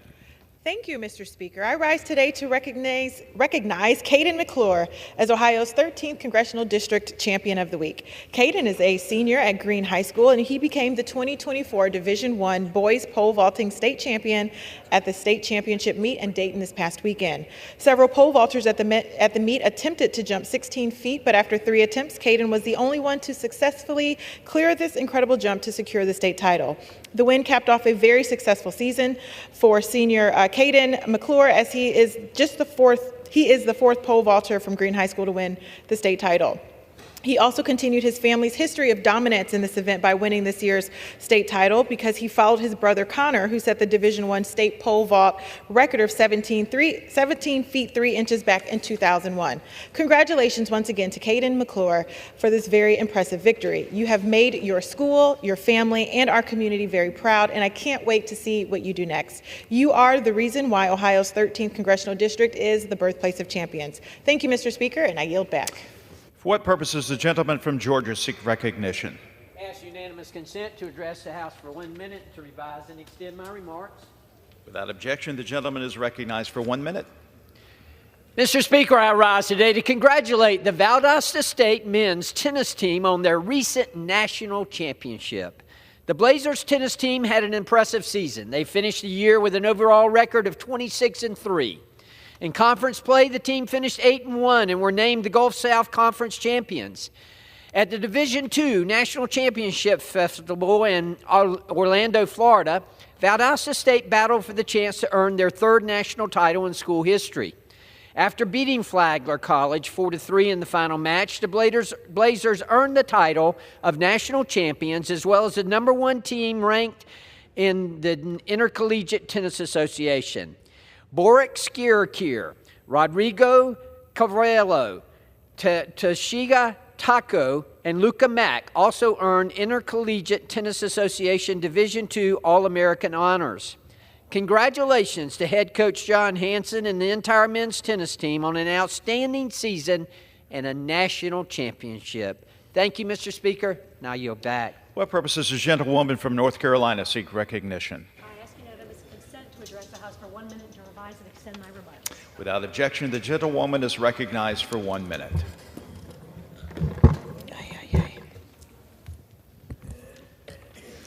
Mr. Speaker, last week I traveled with my colleagues to Normandy to commemorate the 80th anniversary of D-Day, the battle that turned the tide of World War II and led to the defeat of the Nazis. I met 100-year-old Air Force Tech Sergeant Chuck Richardson from my state of North Carolina, who flew 35 combat missions, including on D-Day. He was a real hero. And we saw rows and rows of white crosses and stars of David marking the graves of those who made the ultimate sacrifice in that terrible battle. We were reminded of the fragility of democracy and the dangers of tyrants who disregard the rule of law. Today, democracies around the world are under attack and authoritarian regimes are rising.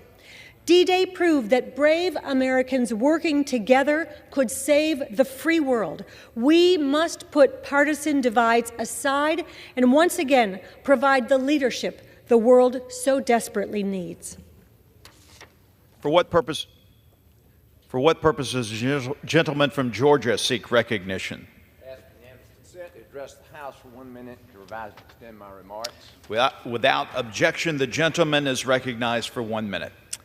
Thank you, Mr. Speaker. I rise today to celebrate the successful and impactful career of Augusta University President Brooks Kill, who is retiring after more than 14 memorable years in the university system of Georgia.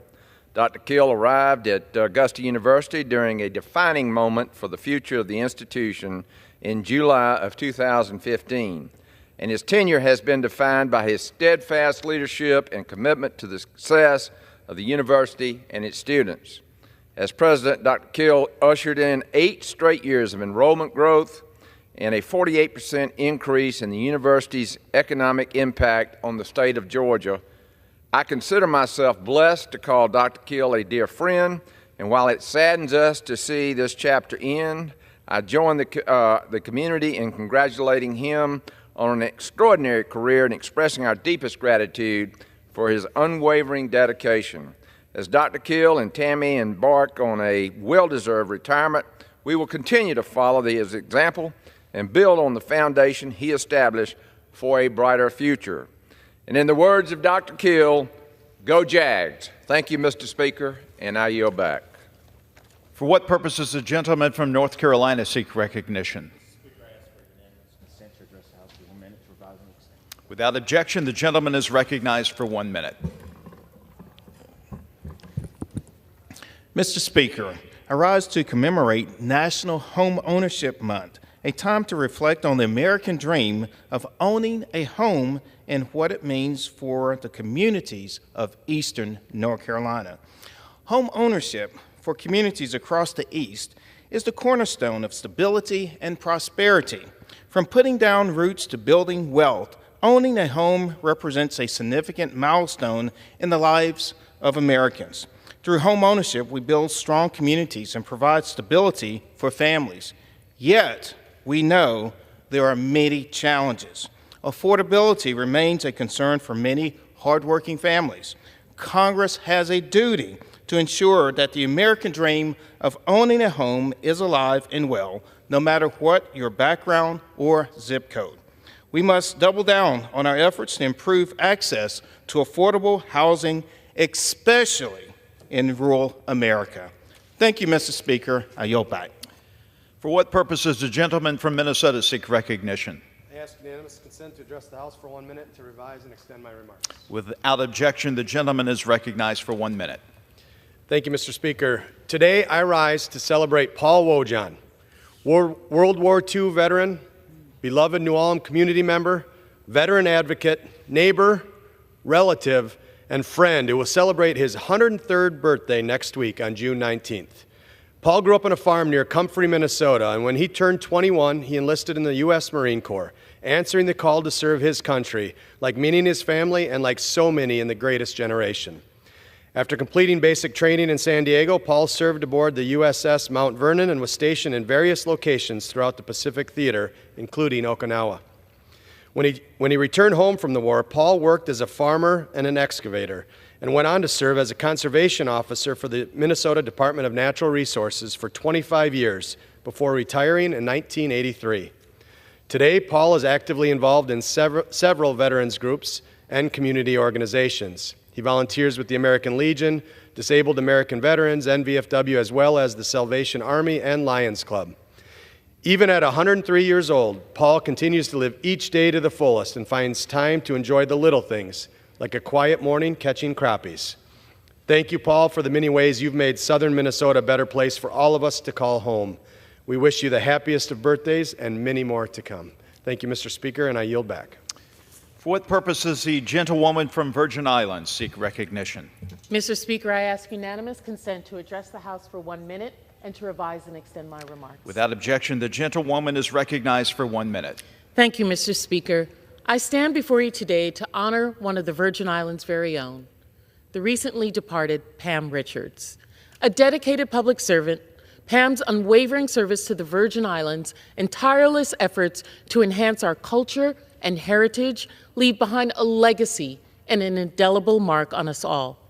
Pamela Richards served as Commissioner of Tourism of the Virgin Islands government, Executive Director of the 29th Legislature of the Virgin Islands, District Director of my office, and more recently, she was the Interim Chief of Staff for President David Hall of the University of the Virgin Islands. She served on too many nonprofits and government boards to mention. Although deeply saddened by her passing, I find comfort in the memories of her sarcastic humor, our shared story of our Virgin Islands ancestors, history, and culture. Pam, rest well, Queen. We will remember your legacy. I yield back. For what purpose does the gentleman from South Carolina seek recognition?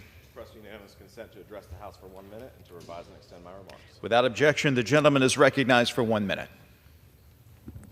Mr. Speaker, I rise today to recognize the retirement of Judge Timothy Pogue and his dedication to serving the people of Florence and Marion counties in South Carolina. Judge Pogue led a career as a distinguished and well-respected attorney, public defender, civil servant, judge, husband, and father. His commitment to serving juveniles and those experiencing abuse and neglect soon earned him the reputation as one of the finest jurists in South Carolina. His public service was felt throughout the community, and his leadership made him a role model to many practicing law. Thank you for your devout service to South Carolina, to the bench. We wish you nothing but the best in your retirement. With that, Mr. Speaker, I yield back. For what purpose does the gentleman from California seek recognition? Request unanimous consent to speak for 1 minute on the floor and to reserve the right to amend my remarks. Without objection, the gentleman is recognized for 1 minute. Thank you, Mr. Speaker. I rise today to recognize the North Hollywood High School baseball team for winning their first CIF Los Angeles City Division I championship by defeating the Banning High Pilots 3-1. In a competitive and nail-biting championship game, the Huskies overcame a 1-1 tie in the top of the 8th when second baseman Nick Park hit his second triple of the game and produced the winning run. The Huskies started the season losing 6 of their first 7 games, yet they never gave up. They quickly turned things around and finished the season with a 20-13 record and earned the city title. What's more admirable is that they succeeded without having their own field to practice or play on all season. I want to commend head coach Eder Tapia and assistant coaches Eric Morante and Daniel Campos for overcoming the on and off the field challenges as they developed remarkable student athletes and a winning team culture. We will be rooting for these young, bright men and wish them all the best next season and beyond. Mr. Speaker, I yield back. For what purpose does the gentleman from Kansas seek recognition? Mr. Speaker, I ask to speak to the House for 1 minute and revise and extend my remarks. Without objection, the gentleman is recognized for 1 minute. Mr. Speaker, last week, President Biden stated that the border should not be a political issue to be weaponized. I agree that Americans don't have time for games in Washington, but I think the president should take his own advice. Since day one of his presidency, President Biden has been laser focused on rolling back President Trump's policies that were effective in lowering illegal immigration. As a result, we have had nearly 12 million illegal encounters at our border since January of 2021, with this past April being the 38th straight month that encounters on the border have been higher than even the highest month under President Trump. For 3 years, House Republicans have passed good legislation that would actually secure the southern border and have urged President Biden to work with us on the border crisis, and we've been met with silence. President Biden, wake up. Just this week, CBP and FBI arrested eight men with ISIS ties in New York, LA, and Philadelphia, who all enter the country through Biden's wide-open southern border. We can't keep pretending this is normal. We need to secure our border now. Thank you, and with that, I yield back. For what purpose does the gentleman from New York seek recognition? Mr. Speaker, I ask unanimous consent to address the House for 1 minute and to revise and extend my remarks. Without objection, the gentleman is recognized for 1 minute. Thank you. Mr. Speaker, I rise today to recognize the exceptional career of Schuylerville resident Colonel Richard Goldenberg as he retires from the U.S. Army National Guard after 36 years of distinguished service. In his 13 years as the Public Information Officer for the New York State Division of Military and Naval Affairs, he has been the steadfast voice of more than 20,000 men and women serving in the New York National Guard, the Naval Militia, and the New York Guard, where his leadership in community relations and strategic information support has been vital during overseas deployments and disaster response missions. But Colonel Goldenberg's impact on our capital region has extended well beyond his service in the National Guard. As adjutant of Jewish War Veterans Post 105 and commander of the Jewish War Veterans Capital District Council, he has honored a legacy of service and brotherhood, presenting the annual 4 Chaplains Brotherhood Award. And Colonel Goldenberg has also been a cherished partner in our efforts to honor veterans, joining me in seeing off hundreds of Capital Region veterans on honor flights to Washington, D.C. Colonel Goldenberg, your legacy of service, leadership, and dedication will continue to inspire each and every one of us. Congratulations on a well-deserved retirement, and Godspeed, Colonel. I yield back, Mr. Speaker. For what purpose does a gentlewoman from Oregon seek recognition? Mr. Speaker, I ask unanimous consent to address the House for 1 minute and to revise and extend my remarks. Without objection, the gentlewoman is recognized for 1 minute. Thank you, sir. On June 16th, the Northwest Youth Corps will celebrate its 40th anniversary. This program, which is headquartered in my district, is the largest conservation corps program in the Northwest. For over 4 decades, it's given over 27,000 teenagers and young adults the opportunity to participate in conservation stewardship in Oregon, Idaho, and Washington State. These teenagers and young adults work to improve our lands and waters, which helps to reduce the potential for catastrophic wildfires and maintain our outdoor recreational assets. The Northwest Youth Corps, which is well known nationally for its innovation and quality, was recently awarded $12 million from the Inflation Reduction Act to improve urban tree canopies and make urban forests more resilient to climate change across the Northwest. I'm proud to celebrate the Northwest Youth Corps on their anniversary and look forward to their continued contributions in our local communities and our forests for years to come. Thank you. Thank you. For what purpose does a gentleman from Texas seek recognition? For 1 minute and extend and revise my remarks. Without objection, the gentleman is recognized for 1 minute. Mr. Speaker, I rise to honor Juan Jose Johnny Canales, a legend of Tejano music who died on Thursday at the age of 77. Johnny was a champion for civil rights, an advocate for veterans, and a musician in his own right, but he was best known as the host of the Johnny Canales Show, a bilingual variety show that ran for decades in the United States and Latin America. It helped launch the careers of countless Tejano stars, including Selena Quintanilla, who made one of her first live TV performances on the show in 1985. To his loyal fans, Johnny was best known for his catchphrase, "You got it, take it away," the words of encouragement he would share with all the performers who joined him on stage. Johnny, you will always be remembered, especially among your loyal fans in South Texas. Que descanse en paz, Johnny. Rest in peace. I yield back, Speaker. For what purpose does the gentlewoman from Oregon seek recognition? I request unanimous consent to address the House for 1 minute and to revise and extend my remarks. Without objection, the gentlewoman is recognized for 1 minute. Mr. Speaker, I rise today to recognize the Salem High School class of 1944 and congratulate them on a successful 80th reunion. This incredible group of Oregonians holds a Guinness World Record for the longest-running high school reunion, which usually takes place at their favorite Denny's restaurant in Southeast Salem, Oregon. Their determination and school spirit are admirable. This is a class that grew up in the shadow of the Great Depression and held its commencement just 5 days before Allied troops stormed the shores of Normandy on D-Day. This is a generation, America's greatest generation, that has witnessed some of the highest and lowest points of our nation's history. They've lived through times of war and peace, raised families during economic booms and downturns, and watched the tides of change sweep over our country. And through it all, they still found time to come together to remember their roots and celebrate their bonds. That's a special kind of fellowship you don't often see today. So again, congratulations to the Salem High School class of 1994. Here's to many more years of great memories and even stronger friendships. You make our community proud. Thank you, and I yield back. Thank you. And for what purpose does the gentleman from Tennessee seek recognition? Without objection, the gentleman is recognized for 1 minute. Thank you, Mr. Speaker. This week, the person who occupied the White House for 4 years before President Biden returned to Washington for the first time since he left. Since that time, he's been found guilty of sexual abuse with E. Jean Carroll, and he's been found in defamation of E. Jean Carroll on 2 different occasions for nearly $100 million. He's been found to be fraudulently projecting his income and liabilities in his businesses in New York and the state, and to the tune of about $480 million civil judgment. He's also been found guilty of a felony in New York State 34 times.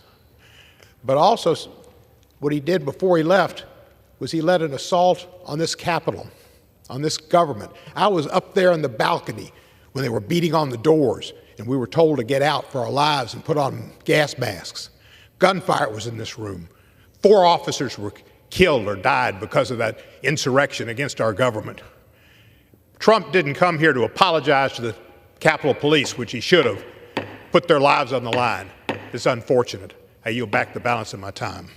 Chair would remind members to refrain from engaging in personalities towards presumptive nominees for the office of president.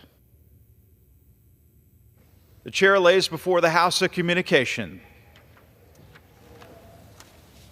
The Speaker's Rooms, Washington, D.C., June 14th, 2024. I hereby designate the period from Friday, June 14th, 2024 through Monday, June 24th, 2024 as a district work period under Section 3Z of House Resolution 5. Signed sincerely, Mike Johnson, Speaker of the House of Representatives. Under the Speaker's announced policy of January 9th, 2023, the gentleman from Texas, Mr. Green, is recognized for 60 minutes as a designee of the Minority Leader. Thank you, Mr. Speaker. Mr. Speaker, and still I rise. And still I rise today to address a topic of concern to a good many Americans. In my opinion, it should be of concern to all Americans, and that is the right to peacefully protest, the right to protest. I am a person who has engaged in peaceful protest. I look forward to engaging in peaceful protest in the future, but I'd like to just talk about what this really means when we talk about peaceful protest. We've reached a point where it's not enough just to say peaceful protest. You have to add some additional verbiage.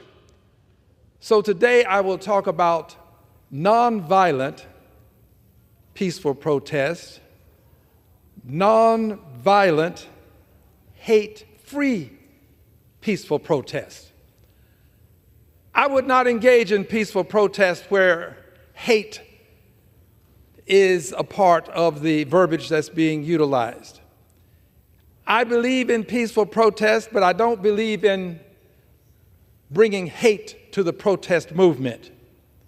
I believe in nonviolent, peaceful, hate-free protest. And I'm going to share one example of protest that I absolutely disagree with, because it is not nonviolent, peaceful, hate-free protest.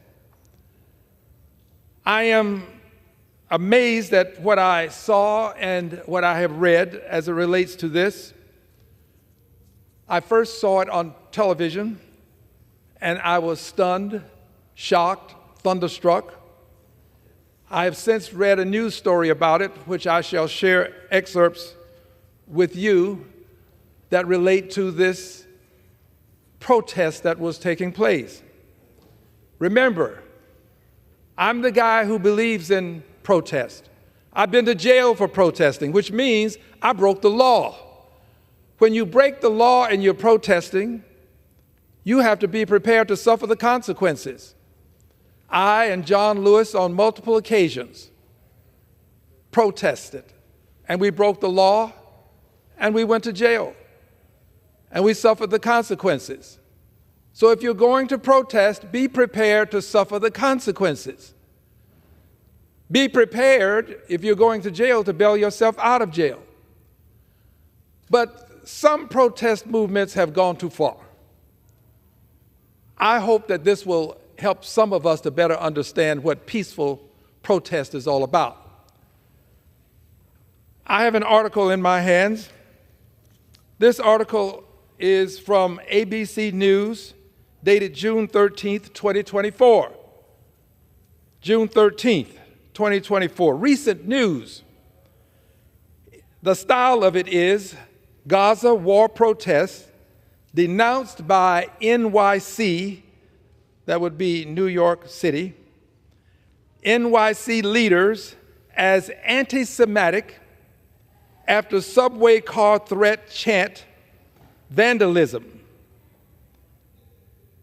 And it reads in part, I'm not reading it in toto, but it reads in part, the New York Police Department said Thursday that they are working to identify the masked leader of a call and response chant by protesters on a crowded Manhattan subway car on Monday.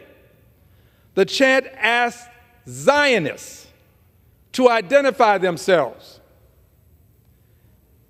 Video surfaced Wednesday of the incident on a Brooklyn-bound subway train that was halted with its doors open at the Union Square station in Manhattan.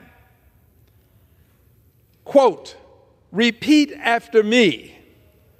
Raise your hands if you're a Zionist. I would not want someone to say, raise your hand if you're an African American. Raise your hand if you're a female. Raise your hand if you're a part of the LGBTQ plus community. Raise your hand if you're a Muslim or if you're an Asian. I would not want a person to say that on a subway car and then continue with what I'm about to read.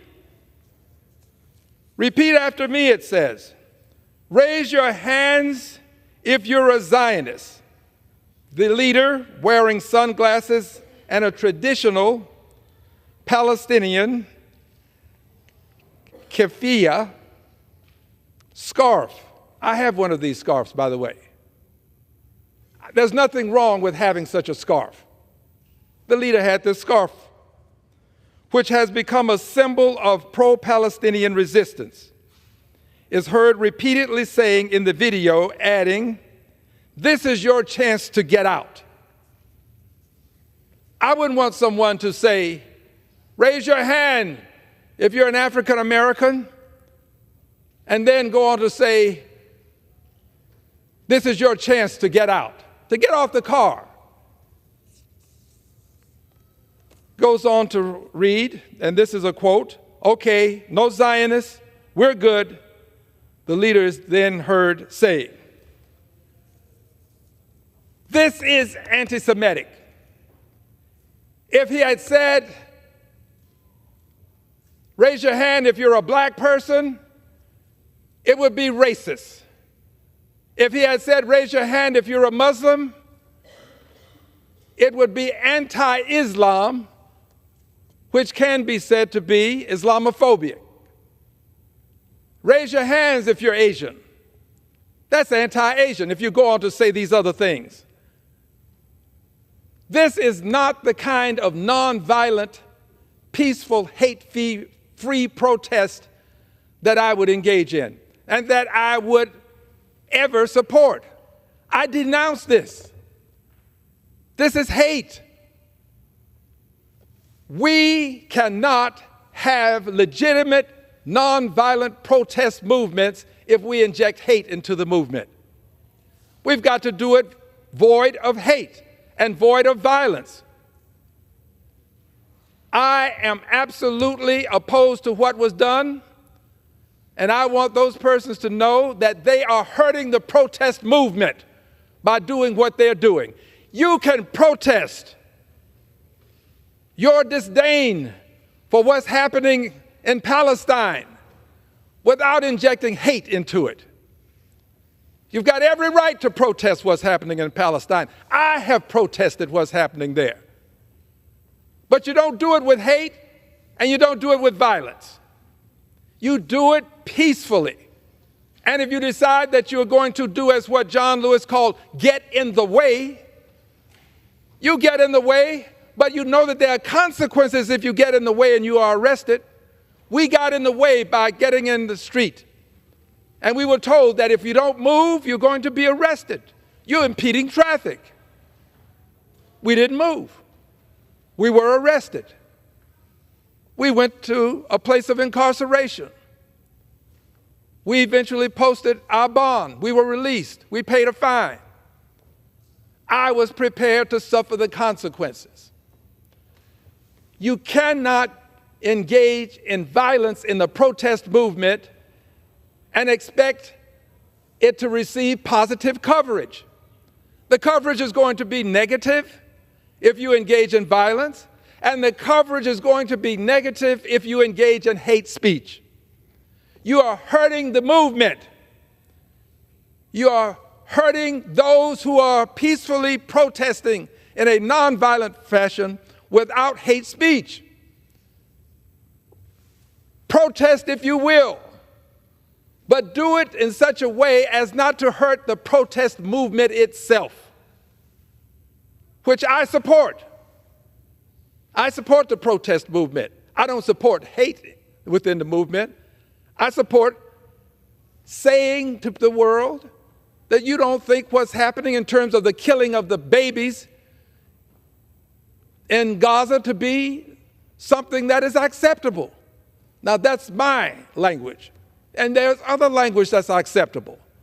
But you cannot do it, in my opinion, and expect a positive response if you do it with violence or hate speech. We in this country understand that the country was founded to a certain extent on protest. The Pilgrims were protesting, and they came to this country, brought their movement with them. When the farmers came to Washington, D.C. with their tractors protesting, it was perfectly legitimate protest, acceptable. Nonviolent, peaceful, hate-free protest is acceptable. And I would ask the news medium, all of those various outlets that cover these protests, cover some of the protests that are positive. Present them. Let the world know that not everybody is engaging in hate speech. Not everybody is anti-Semitic that's protesting. Not everybody is violent that's protesting. Let the world know that there is peaceful, nonviolent, hate-free protest taking place in this country.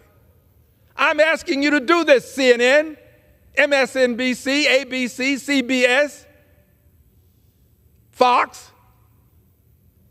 Cover some of the positive protest movement, positive in the sense that there is no violence and no hate speech. When you don't do that, when you fail to cover those protest movements, you are then in covering the protest movements that are filled with violence and hate speech, you are then showing the world what might appear to be only that type of protest taking place in this country. And that is not the case. There are many protest movements that have taken place that were nonviolent, hate-free protests. We ought not allow ourselves to believe that only hateful protest movements are taking place. And there are many protests where some one or two people, some outsiders will intrude, interlopers. And these interlopers intrude and they then engage in hateful messaging or they engage in some sort of violence. But that shouldn't taint all of the other persons, perhaps the hundreds of persons who are protesting without violence and hate speech. Cover them fairly. Say that there were these handful or this number, whatever it is. But be fair to the many people who are there and are protesting without hate and without violence. I'm asking the news media to please do this. Let other people see in the world that we protest in this country and we do it without violence and we do it without hate speech. I think that I can give evidence of what I speak. We had in Houston, Texas, an event to have a candlelight, if you will, a candlelight ceremony to memorialize the lives of persons who lost their lives in Gaza. And we had a packed house. We had some debate. There was no hate speech, and there was no violence, and there was no coverage. No coverage. Now, I have seen multiple protests concerning what happened on October 7th, and that merits being protested. I support that, protesting it. What happened was horrific. We ought to protest that. And when that is protested, I have seen it covered, positive news coverage. Well, there are two sides to this when you get to the things that have happened since October 7th and all that has happened in Gaza with the destruction of schools, the destruction of hospitals, of roads, of bridges, of homes.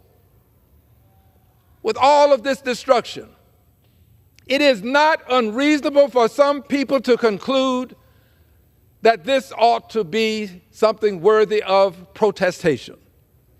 So when this occurs and there is no violence, no hate speech, I challenge the news media to cover it too, just as you cover those who protest what happened on October 7th, and I'm among those who would do so. October 7th was a horrific day in infamy. So let us be fair in the coverage, and let us, those who are protesting, understand that if there's a person among your protest movement who is out of line, who is being hateful, if there's a person who is being violent, we in the 60s, when we were protesting, we would meet before the protests would start, and we would agree on certain things. One, we wouldn't be violent. And if someone should do something to indicate some degree of violence, we would turn to that person and point and say, "Not with us." We would remove that person from the protest. Not with us. Not with us. And let the police take him away. and we continue with our peaceful protest. It is important to have free speech, freedom of assembly, freedom to protest. That's what this country was founded on to a great extent, and we want to maintain it. And to do it, I think the news media has a role, and that is to present fair coverage of these protest movements. And I think that the people who are protesting have a role. Your role is to say to the world that we are here to have a peaceful, nonviolent, hate-free protest. I think you should be able to simply say to peacefully protest, and it should incorporate these other things. But you can say it all. And those who act in a violent way are not with us. Say it before you start the protest. They're not with us. Anybody who says something that's racist, anti-Semitic, sexist, Islamophobia, utilizing Islamophobia, behaving in an Islamophobic way, anti-Islamic, anti-Asian, announce they're not with us. And we don't want them to be a part of this. And if you got a sign that says it, take your sign someplace else. That's not for this movement. That's your job if you are a part of the protest movement and you're a leader. And finally, be prepared. Be prepared to suffer the consequences. Be prepared. We would, if arrested, not resist. That's another charge. You arrest, don't resist if you're arrested. And remember this, those who tolerate hate perpetuate hate. If you're going to tolerate hate, you're going to perpetuate it. The persons who are actually behaving in a hateful fashion are perpetrating, and if you tolerate it, you're perpetuating. We cannot tolerate hate. Now, do I expect people to denounce everything hateful that's said? Impossible to do. But there are things that you can select in your own way that you want to denounce, as I am today. Do that. You can be selective. It is impossible to denounce all of the hate in the world. I wish we could, except for saying, I denounce all hate in the world. Okay, I've said that. But when you get to the specificities, it's impossible to denounce every specific act of hate. But I'm denouncing today what happened in New York on that subway when people were singled out. You don't do that. Not in this America. You shouldn't. And if you do it, then you're going to be labeled as anti-Semitic.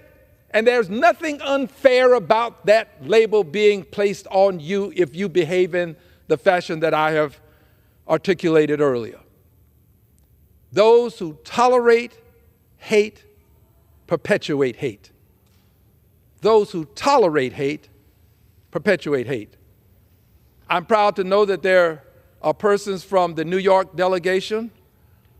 There were other incidents that occurred, and there are persons from the New York delegation who spoke up and indicated that there was anti-Semitic activity taking place. And I'm very proud of them. Majority Leader Schumer spoke up on the floor denouncing the hate.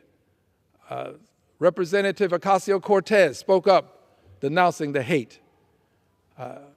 Our minority leader here in the House, Hakeem Jeffries, spoke up denouncing the hate. I don't expect them to speak up every time something happens. I appreciate what they've done this time, but I don't expect them to speak up every time.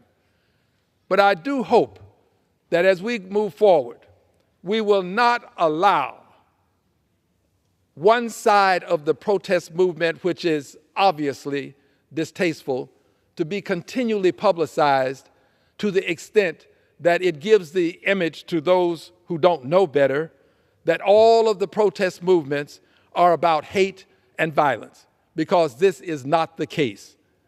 I support peaceful, nonviolent, hate-free protest, and I yield back the balance of my time. Gentleman yields.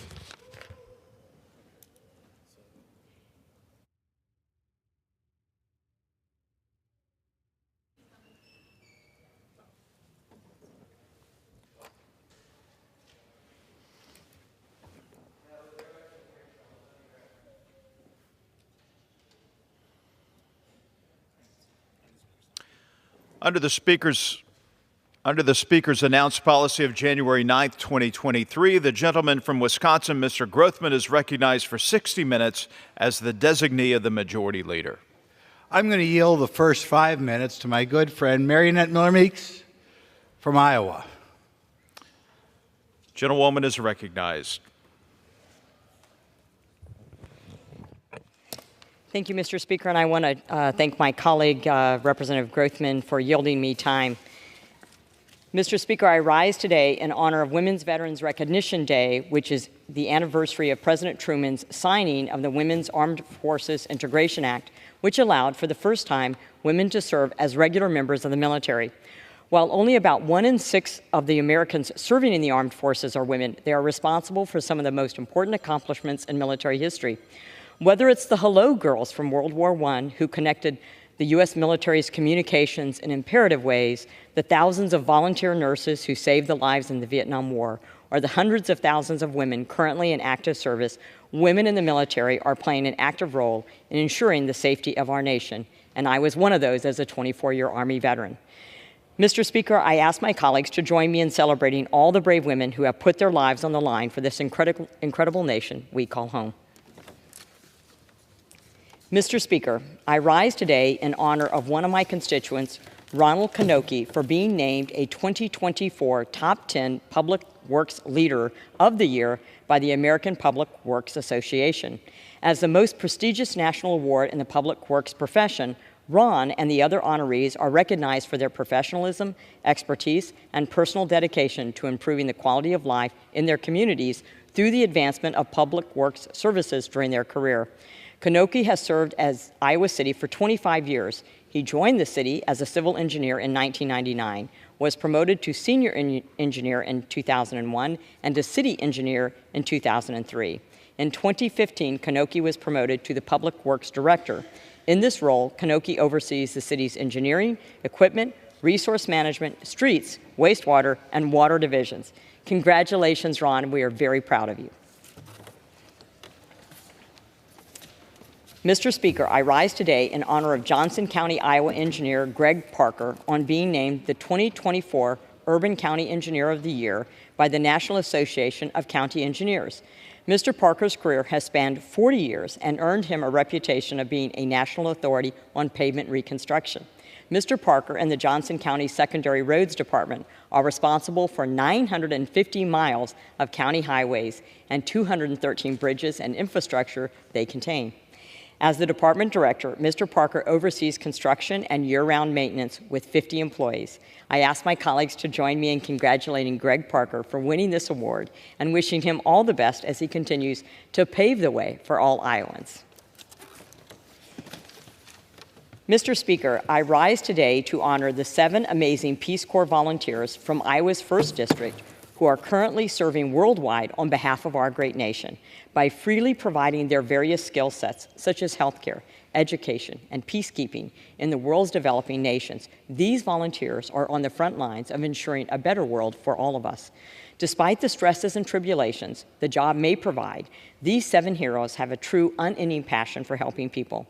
Furthermore, I'd like to specifically congratulate 2 of our Peace Corps volunteers from Iowa's 1st Congressional District, Catherine Peck and Kent Rice, for completing their tenure in the Dominican Republic on May 17, 2024, and returning home to Iowa. So, Mr. Speaker, I ask my colleagues to join me in congratulating these incredible Peace Corps volunteers and wish them the best on their continued journeys.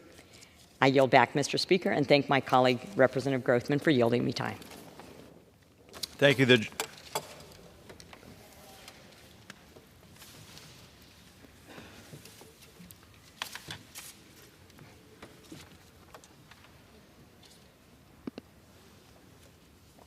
Gentleman from Wisconsin is recognized for the balance of his time.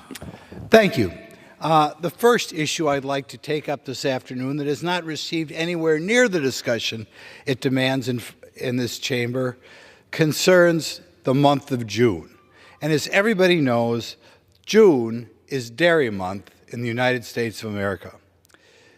The number one dairy product, which most milk goes for in this country, is by a mile cheese. And the number one cheese producing state in the country is in Wisconsin, and the number one district for dairy farms happens to be the 6th Wisconsin district.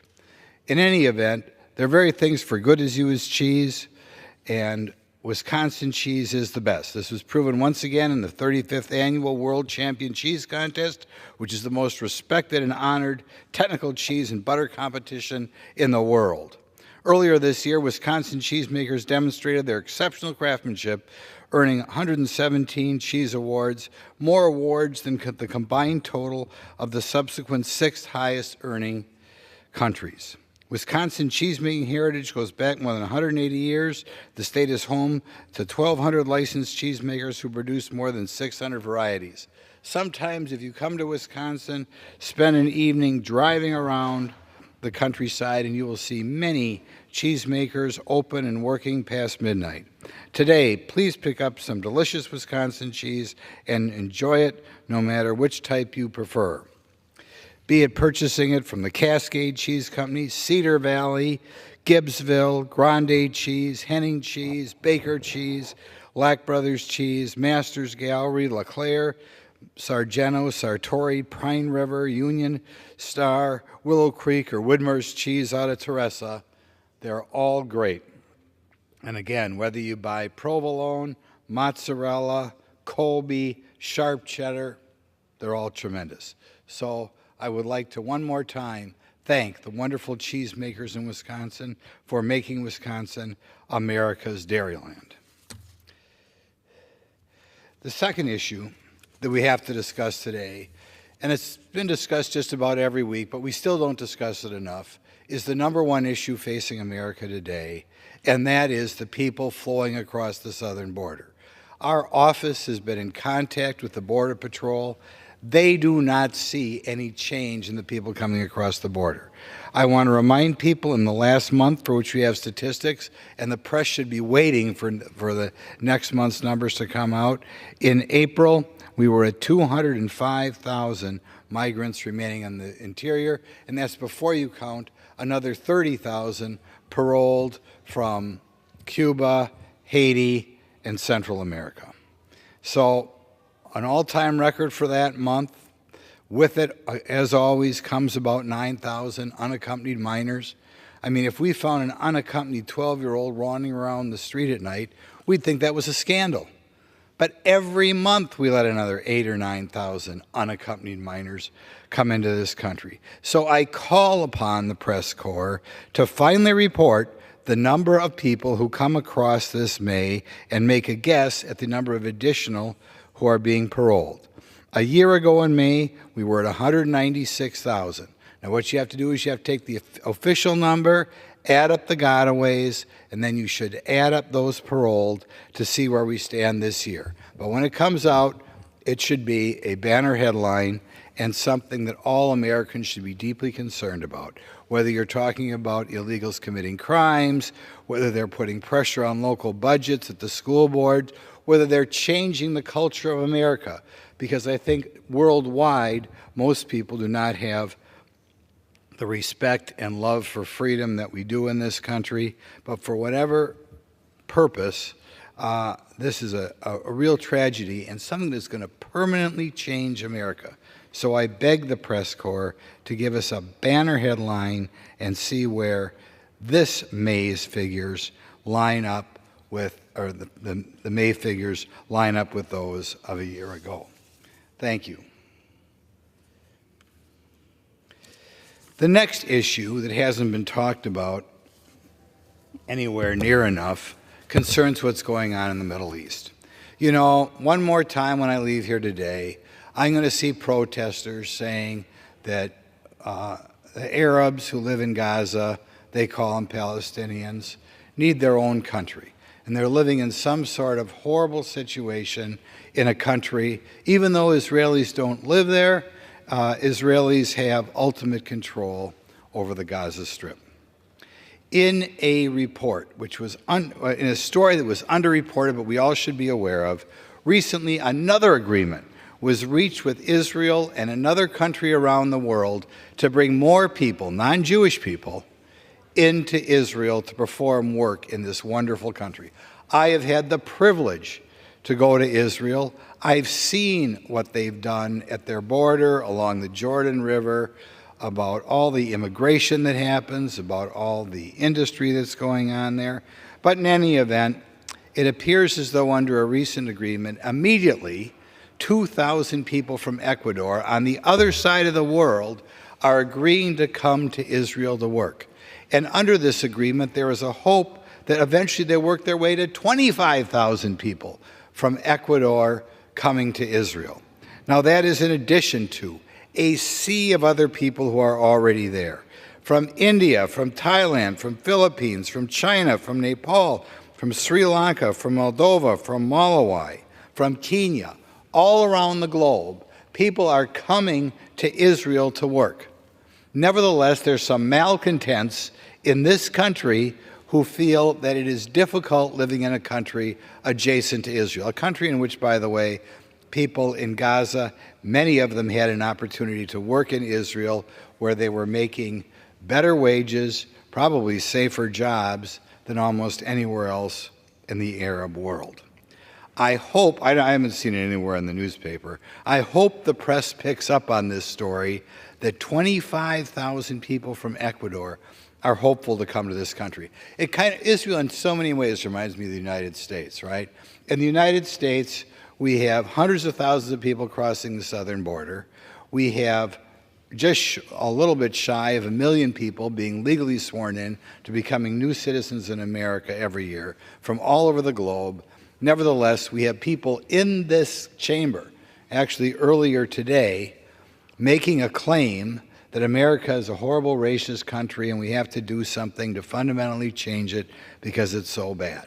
So just like people make fun of this country when the whole rest of the world would rather live here apparently than everywhere else, I hope the press picks up the point that we have people from all around the globe coming to Israel, that another 25,000 people from Ecuador want to come here, and that would give an indication what it's really like to live in Israel, even from countries that are not primarily Jewish.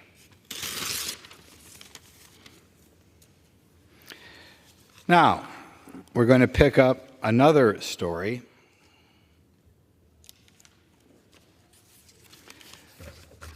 that I think probably the border right now is the number one issue that the United States has to deal with.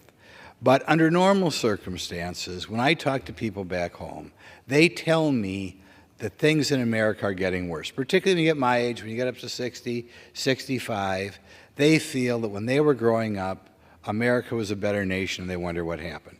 And when I ask them why they think it's a better nation, they hesitate for a minute, but finally they say, I think we've had a breakdown in the family, okay? And it's true, particularly when you get to older people. We went from in 1960, about 95% of the newborn births had both a mother and father at home, to more recently, only about 60% had a mother and father at home. So we've had a dramatic decrease in the number of children born without a mother and father. Now, any type of family can be successful, but common sense and the statistics will tell you it would be nicer if you had a father at home. Nevertheless, we're going the opposite direction. Now, you may say, Glenn, why are you even wasting time on that? Everybody's for the old-fashioned family. I mean, why do you spend time on that? And actually, if you look, there have been people who over a period of time have felt that the road to paradise necessarily means getting rid of the nuclear family. We know Karl Marx himself, which is still studied in our universities. Karl Marx was opposed to what he referred to as the bourgeois family, and he felt it would vanish as a matter of course when it's will vanish when capital disappears. He believes the only reason for the family is because we have private property, and that served as the basis for traditional marriage, which it didn't. But in any event, Karl Marx did want to get rid of the nuclear family. Now, we look forward, and did anybody else carry this odious thing? Is it just a guy who died almost without family, not missed at the time he passed away? No. I think we have to turn to the 1960s when we started the Great Welfare, the Great Society of Lyndon Johnson. And at that time, there were some leaders who were very common to anybody who lived through that area who did want to get rid of the family. The first person I'll mention is Kate Millay. Maybe some people aren't there familiar with Kate Millay. She was one of the primary feminists during the 1960s. And I bet to this day, most Americans are under the mistaken impression that people like Kate Millay were a force for good. But actually, Kate Millay, we should all be aware, was another person who wanted to, quote, destroy the American family. In a back and forth with one of her audiences, she demanded, how do we make a cultural revolution? And she felt we needed a cultural revolution. And her followers said, by destroying the American family. And she said, how do we destroy the American family? By destroying the American patriarch. In other words, by getting the man out of the family. So in the 1960s, one of the most prominent feminists, Kate Millay, and her comments were echoed by others, felt she had to destroy the American family. At the same time, we had a Black Power movement, which I don't think was embraced by the vast majority of Black Americans, but it did exist, and one of the primary leaders of that Black Power movement was Angela Davis, and anybody who lived in the 1970s remembers that name. And what was Angela Davis for? She wanted to get, or one of the things she was for, she wanted to get rid of the family-based structure of oppression. In other words, she as well felt a mother and father at home raising their children was a form of oppression. Women must be liberated from the drudgery of full-time childbearing. And she was given a great job at San Diego, I believe it was San Diego State University, where the left made sure she had a nice job for the rest of her life, even though she participated or abetted murders that took place in California at the time. So we have to remember that one of the things that Angela Davis wanted, I guess she's primarily remembered for being Black, but she also wanted to get rid of the nuclear family. More recently, we have had, now, how could one get rid of the family? I think Lyndon Johnson, at a time when these radicals were flying high, hit upon it by introducing a lot of subsidies in America as part of his Great Society. And in order to get these societies, not always, but almost always, you could not have a mother and father together. Because if you had a mother and father together, you'd be earning enough money that you wouldn't be considered in poverty. But once you were in poverty, you were eligible for a variety of government subsidies that you wouldn't get if you had a mother and father at home, and let's say that father was making, say in today's income, $50,000 or $60,000. Whether it's food stamps, whether it's low-income housing, whether it's daycare, whether it was at the time AFDC, whether it was a hugely poorly done subsidy, the Earned Income Tax Credit, which kicked in the 1990s. All of these benefits were conditioned upon not having a man in the household earning a decent income. There were probably some exceptions, and my detractors will point out somewhere a mother and father and kids at home that get these subsidies.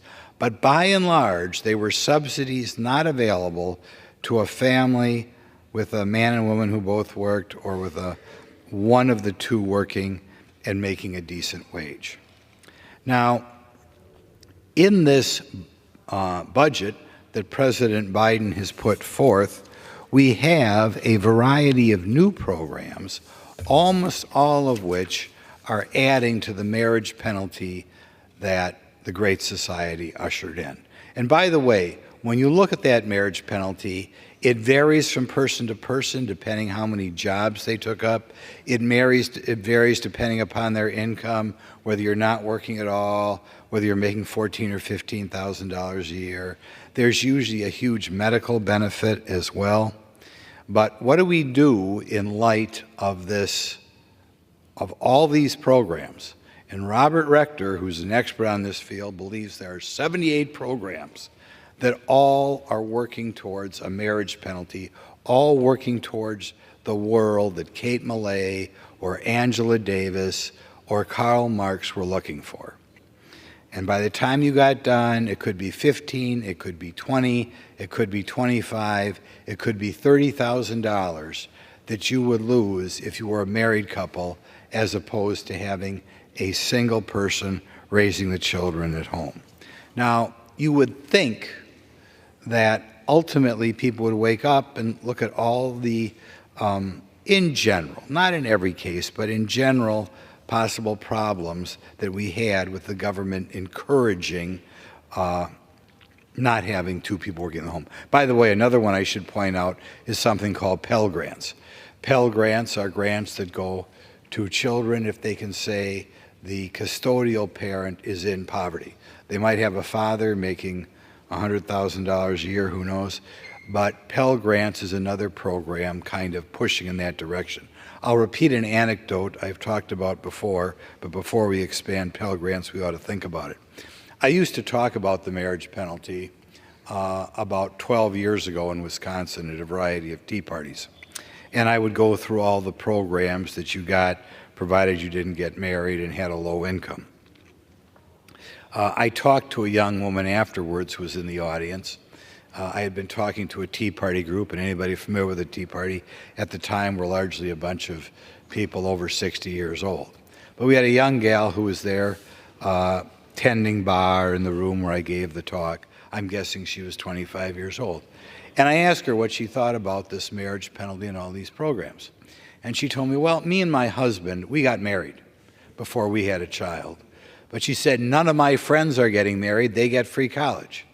And that was kind of my introduction to Pell Grants, in which the government, for whatever reason, has decided to say that if you are not married to someone with an income, you are eligible to go to college, as well as your children may be eligible as well to get Pell Grants, well as the middle-class kid, the kid who's raised by a couple who maybe has a middle-class income. They may not be able to afford college for the kid. That kid's got to take out student loan debt. But again, Pell Grants, another program kind of designed to push America more towards the paradise that some of these people, their so-called paradise, in which we do not have a mother and father at home. In any event, in President Biden's budget, he wants to expand government daycare, expand the earned income tax credit, which can easily give you $6,000 or $10,000 if you have a couple of kids, provided you don't have two parents working or anybody making more than $16,000. I should point out that all these programs not only discourage marriage, they discourage work. Because usually, to get the most out of these programs, you want to work and make $14,000 or $15,000 or $16,000, but you sure don't want to make $40,000 or $50,000 because they'll take away your benefits. He wants more housing subsidies as opposed to, staying with mom. He wants to expand these Pell Grants that I just talked about.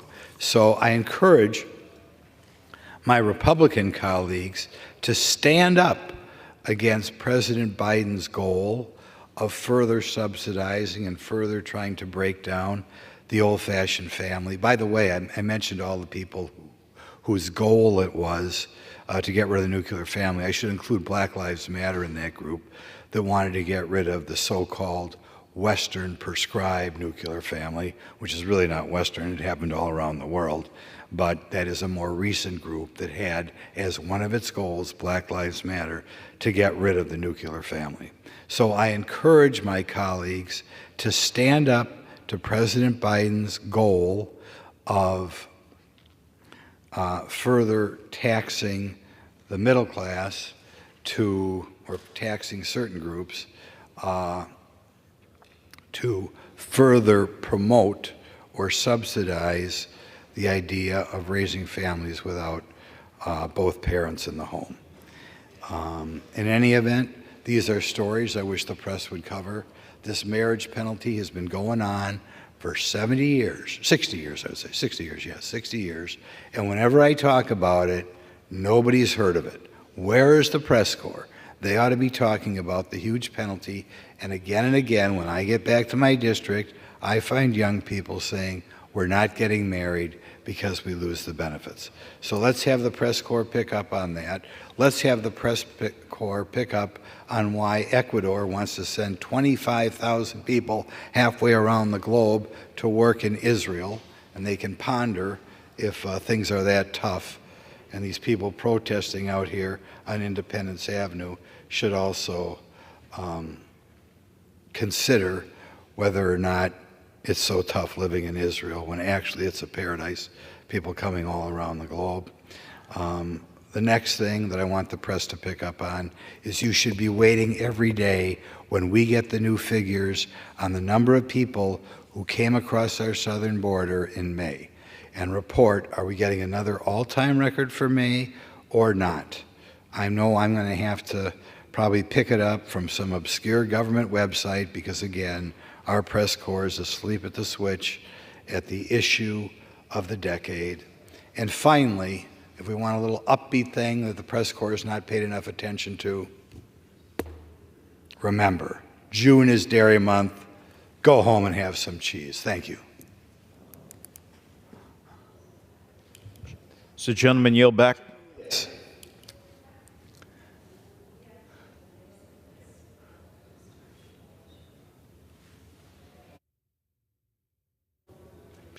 Motion.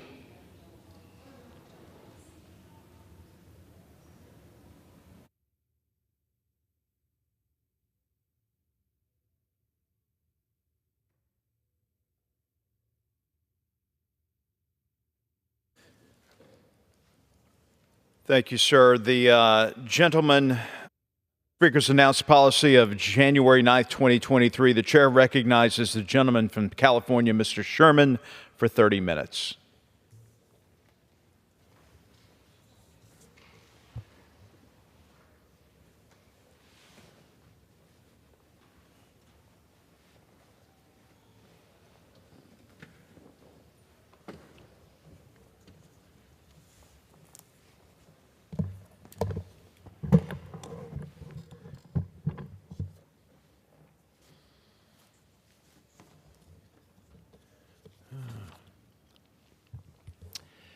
Mr. Speaker, last month, the United Nations Security Council had a moment of silence in memory of the death of the late Iranian President Ibrahim Raisi, known as the Butcher of Tehran. And even on the Senate floor, the Senate chaplain said something sorrowful about Mr. Raisi's death. The death of any human being is a tragedy, perhaps, but no one had a moment of silence when Osama bin Laden died, and Ibrahim Raisi killed far more people than Osama bin Laden. At some point, we should take a moment of silence to remember the victims of Raisi's vicious cruelty, such as the 30,000 Iranian political prisoners who were tortured and murdered to death by the death commissions that Raisi headed back in 1988, or the 1,500 Iranian freedom protesters murdered in 2019, Bloody November, to the murders of potentially thousands of protesters who were incensed by the death of a young woman, Mahsa Amini, in September of 2022. Mahsa Amini was beaten and died in custody. Her crime? not wearing her hijab just the way the morality police thought was appropriate. Among those murdered by Raisi's regime during the Women Life Freedom Uprising was 16-year-old protester Nika Shakrami. In April of this year, the BBC did an investigation and discovered documents that showed that Nika was heinously sexually assaulted and killed by 3 men from Iran's security forces after she was detained. And today, many brave Iranians face the death penalty for just speaking out in favor of the woman life freedom movement and speaking out for democracy in Iran. Just recently, we saw the rapper Tumaj, a critic of this regime, who on April 30th was sentenced to death. During the last year, Iran admits to having executed 853 people, the highest number in 8 years, and that doesn't count all those killed secretly. And I've referred only to the evil that this regime does to its own people. Iran, as we know, sponsors terrorist organizations around the world, including the Houthi, Hamas, and Hezbollah, and those are just the organizations that begin with the letter H. The evil done by Hamas, I think, is well known, but one should reflect on all those killed in Yemen by the Houthi, and now their action blockading the Red Sea raises prices of grain for poor people living near the Indian Ocean, from Bangladesh to Ethiopia, raising prices and leading, if not to starvation, to the compromised immune system that then leads to thousands and thousands of deaths. I'm proud to represent California's 32nd Congressional District, home, I believe, to more Iranian Americans than any other district in this country. I know firsthand from talking to them their opposition to the murderous Islamic Republic regime and their troubled reaction when they saw Ibrahim Raisi mourned without his victims even being remembered. The brave Iranian people deserve a moment of silence, not for the butcher of Tehran, but for those he butchered. And so I ask, Mr. Speaker, unanimous consent that this House observe a moment of silence for those killed at the hands and under the presidency of Ibrahim Raisi.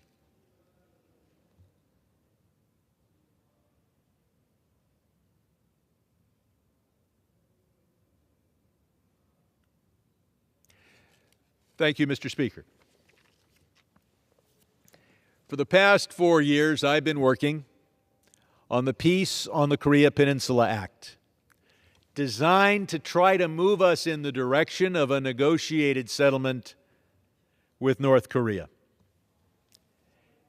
The war stopped, or seemed to stop, in 1953, but that was just an armistice. It is now time to negotiate a formal peace treaty. There are those that say that's an unwarranted concession to North Korea and Kim Jong-un. That is hardly the case. The armistice of 1953 was done by both sides and was equal. If an armistice is not an unwarranted concession, neither is a former peace treaty. There is majority support in the South Korean parliament for ending this war formally, and I believe it would be a first step to negotiating a solution to North Korea's very dangerous nuclear and missile program. We currently have 41 and growing number of co-sponsors in the United States. here in the House of Representatives. There is support for this effort in Canada and Britain, and as I mentioned, in Seoul. I'm proud to represent a large and vibrant Korean American community, and I look forward to being able to take a step toward a rapprochement with North Korea, knowing full well that dealing with its nuclear program and its deprivation of human rights will be daunting tasks. Mr. Speaker, due to redistricting just last year, I now represent what I believe is the largest veterans facility in the West Los Angeles VA. And I've discovered a problem that should strike at the hearts of all of us. Not discovered, but seen exemplified in my own district in large quantity, and that is homeless veterans. To see any American out on the street is a shame, but when that American has put their life on the line for this country, it is a shame that we need to correct. This Congress has provided significant money to build housing for veterans. We need to do more. But I want to focus on one particular problem with the HUD-VASH program that we fund. It sets a limit on the income that a veteran can have, and it is understanding we're building this housing for low-income veterans. But included in that income calculation are disability benefits. So we have a situation right in my district where disabled American veterans are living on the streets and can't get into veterans' housing on veterans' land because they're receiving veterans' disability benefits for the disabilities they suffered in our service, in the service of the American people.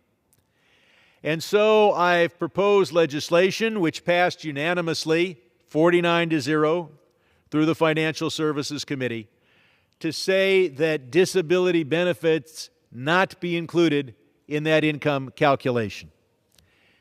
Two things to be aware of. First, you can calculate the income of a disabled veteran, but what you must keep in mind is that they face higher expenses. They have to live a different life. And that additional income or payments that they receive does not mean that they are middle class or wealthy. Second, our Internal Revenue Code already recognizes that disability payments received by veterans is not counted as income. And finally, the people who I think would most benefit from housing on the VA campus, where we have the largest VA hospital in the Southern California area, are the disabled veterans who need the medical care. I hope that my colleagues will join in co-sponsoring and supporting this legislation. I wish to congratulate the Valley Industry and Commerce Association, known as VICA, for 75 years of working tirelessly to make the San Fernando Valley the place to do business in California. VICA serves 1.8 million residents, nearly 250,000 businesses, and VICA has been a leading voice for the business community since 1949.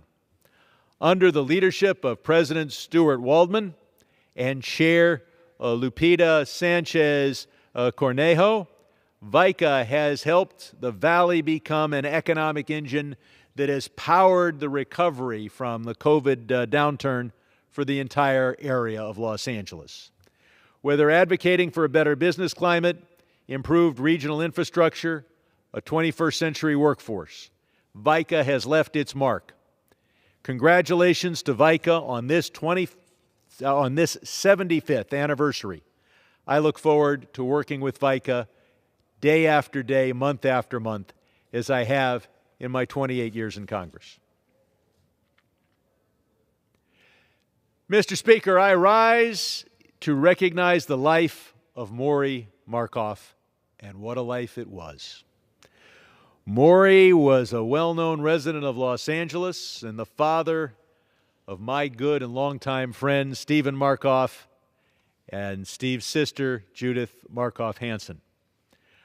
Maury lived to be the oldest man in the United States, reaching the age of 110, before passing away in his Southern California home on June 3rd of this year. Maury grew up in New York City, attended trade school, married the love of his life, Betty Goldschmitz, and settled in Los Angeles. Maury was a skilled machinist, businessman, artist, and author. He was not just someone who lived to an incredibly advanced age. He was famous for his cognitive abilities late in life.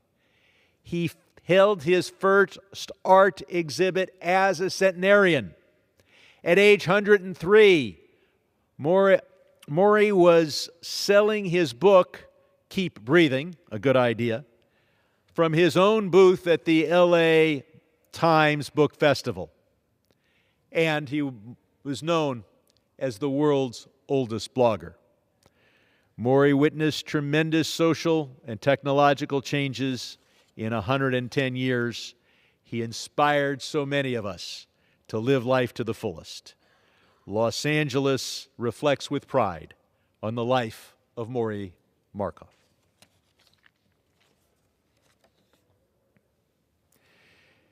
Mr. Speaker, Jewish Americans are facing a tide of hate in this country that we thought could only be in a different century on a different continent. U.S. anti-Semitic incidences have skyrocketed 360% since October 7th. Between October 7th and January 7th alone, the Anti-Defamation League has recorded 3,283 anti-Semitic incidents, including harassment, vandalism, physical assaults. And just outside of my district, Paul Kessler was bludgeoned in the head and bludgeoned to death by an anti-Israel protester. Recent polling from the American Jewish Committee found that 93% of Jews in this country think that anti-Semitism is a problem, and 87% think that it's gotten worse since October 7th. Yet some refuse to listen. That especially is happening in campuses across this country. Too often, university administrators have failed to protect their Jewish students. At Columbia University, leaked text messages show how administrators were mocking a panel on anti-Semitism while it was happening. At Yale, a Jewish student was assaulted by encampment protesters. At Reed College, a Jewish students had their mezuzah torn down and were struck with a rock through their dorm room. Just this week, a man was arrested for throwing a rock in the face of a Jewish Columbia student. The list goes on and on. Now, you can't fight anti-Semitism, particularly on campuses, if you can't define it. And so many are engaging in anti-Semitism and claiming that it's not anti-Semitism. If you are dedicated to fighting it, you have to define it. America should use the same standard for evaluating its own campuses that the State Department has been using for a decade and a half in looking at global anti-Semitism. The same standard that we use in criticizing or evaluating the University of Bucharest should be used for Columbia University.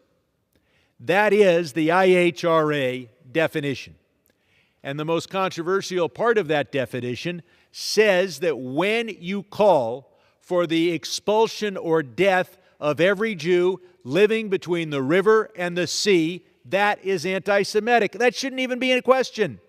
If, God forbid, a member were to come to this floor, grab this microphone, and shout, "Death to Albania," Would anyone doubt that that member was anti-Albanian?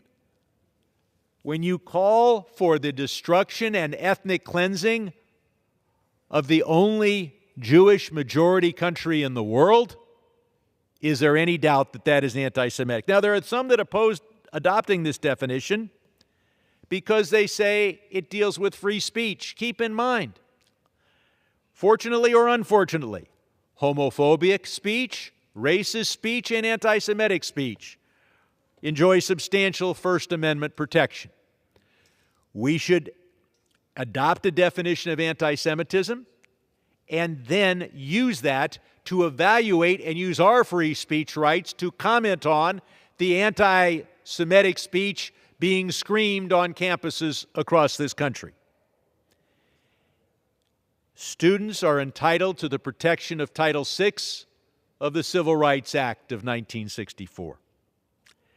That says that you cannot interfere with their education because of their race or national origin. I have battled for 20 years 3 or 4 different administrations' Department of Education, and we now have it clear, as we had it clear, then they revoked it, and then it made it clear again, that Title VI applies to Jewish students. It may say race and national origin, and people can debate whether Judaism and the Jewish people are a people or a national or a religion or a civilization. That issue's been handled. But what campuses have got to do is follow Title VI if they're going to receive any federal aid. And they are not. And their method for ignoring the civil rights law is to refuse to define anti-Semitism. Let us hope that this Department of Education will take its responsibilities seriously, that this Department of Education will go that last step from saying that they're using the IHRA definition of anti-Semitism to say that they actually publish it as their definition of anti-Semitism. That's a slight step. And let us hope that university administrators will protect Jewish students just as the National Guard was used to protect African American students many decades ago when they entered campus. Mr. Speaker, how much time do I have left? Approximately 10 minutes. Thank you.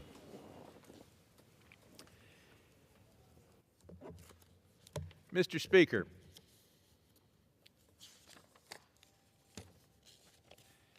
there's substantial discussion of cryptocurrencies.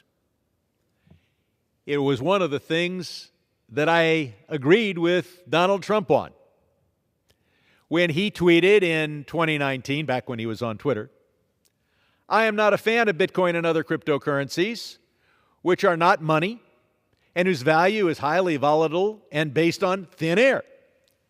Unregulated crypto assets can facilitate unlawful behavior, including the drug trade and other illegal activity. We have only one real currency in the U.S., and it is stronger than ever, both dependable and reliable. It is the most dominant currency anywhere in the world, and it will always stay that way. It is called the United States dollar." Donald Trump got it right in 2019 because he hadn't figured out that there was a way to get money by getting it wrong. Since then, he has flip-flopped. He has decided that he likes cryptocurrency. Well, why is that? Well, first, he may have discovered that those who are doing, quote, crypto mining are creating enormous amounts of greenhouse gases. Entire mothballed electric plants have been taken out of mothballs, and these are coal-burning plants, and the entire output of the plant is used to do highly complex calculations in order to mine cryptocurrency. That is to say, whoever does these calculations, the system gives them crypto. So maybe it is the enormous amount of greenhouse gases, but I don't think that's it. What Trump has discovered is that there's an enormous amount of money for him by embracing crypto. But what is crypto? Why does it have a value? And at first blush, it looks like an electronic pet rock. Why does it have value? It's right in the name. It aspires to be a currency. And if it actually became a currency, if you went to the local McDonald's and were told how much a burger cost based on its crypto value, how many hamster coins for an order of fries, then it would be a currency. So those who are investing in crypto mostly are just thinking, oh, I'll buy it now and I'll sell it in a month and it'll go up in value. They have no idea what they're buying, why it would have any value, why anybody else would buy it, except they heard they can make money on it. And there's a constituency for that. A lot of people will make investments without thinking of the consequences. But those in the crypto movement have told us why they've created it.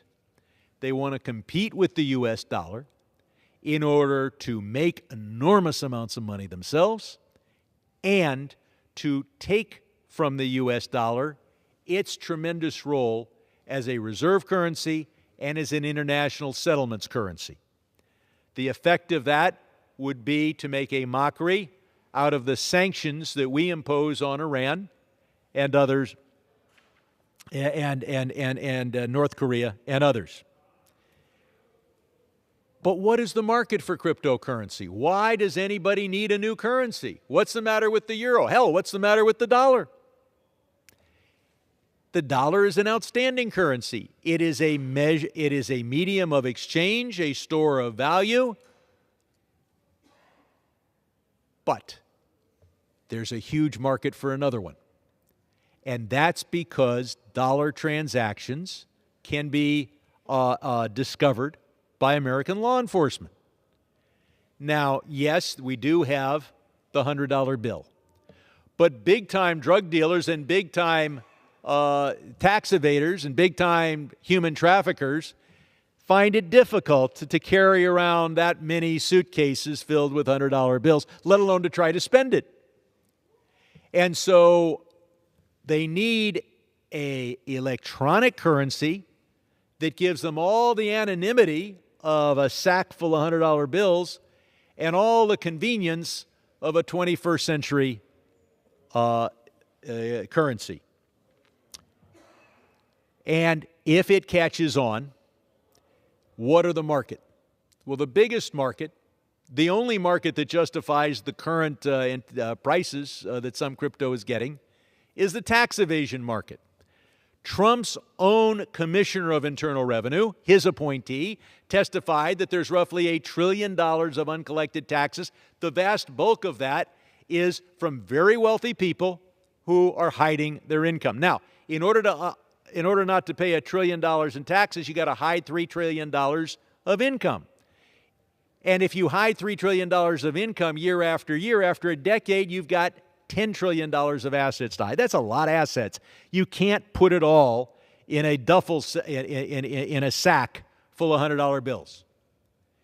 So they create a currency that meets the needs of the tax evaders. What about the sanction evaders? Does it even better. What about the drug dealers? We've all seen the movies where the toughest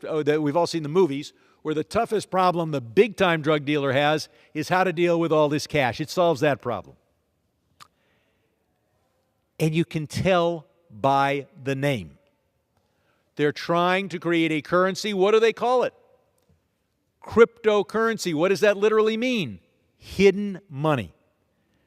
So Donald Trump is finding that he can get hundreds of thousands of dollars in contributions, God knows what else he might be taking, from people who see this as an opportunity to create a currency where they're the first owners of it. They create it, they mine it, they already have it. They have over $1 trillion of this, quote, currency, and they got to find somebody who will take it off their hands. And that market won't arise unless they can change the laws of the United States, the security laws, the Know Your Customer, and a host of others in order to compete with the U.S. dollar. And then finally, if they're able, if they are able to do this, bankruptcy laws will be unenforceable. Husbands or wives trying to hide assets from their former spouses will not be detected.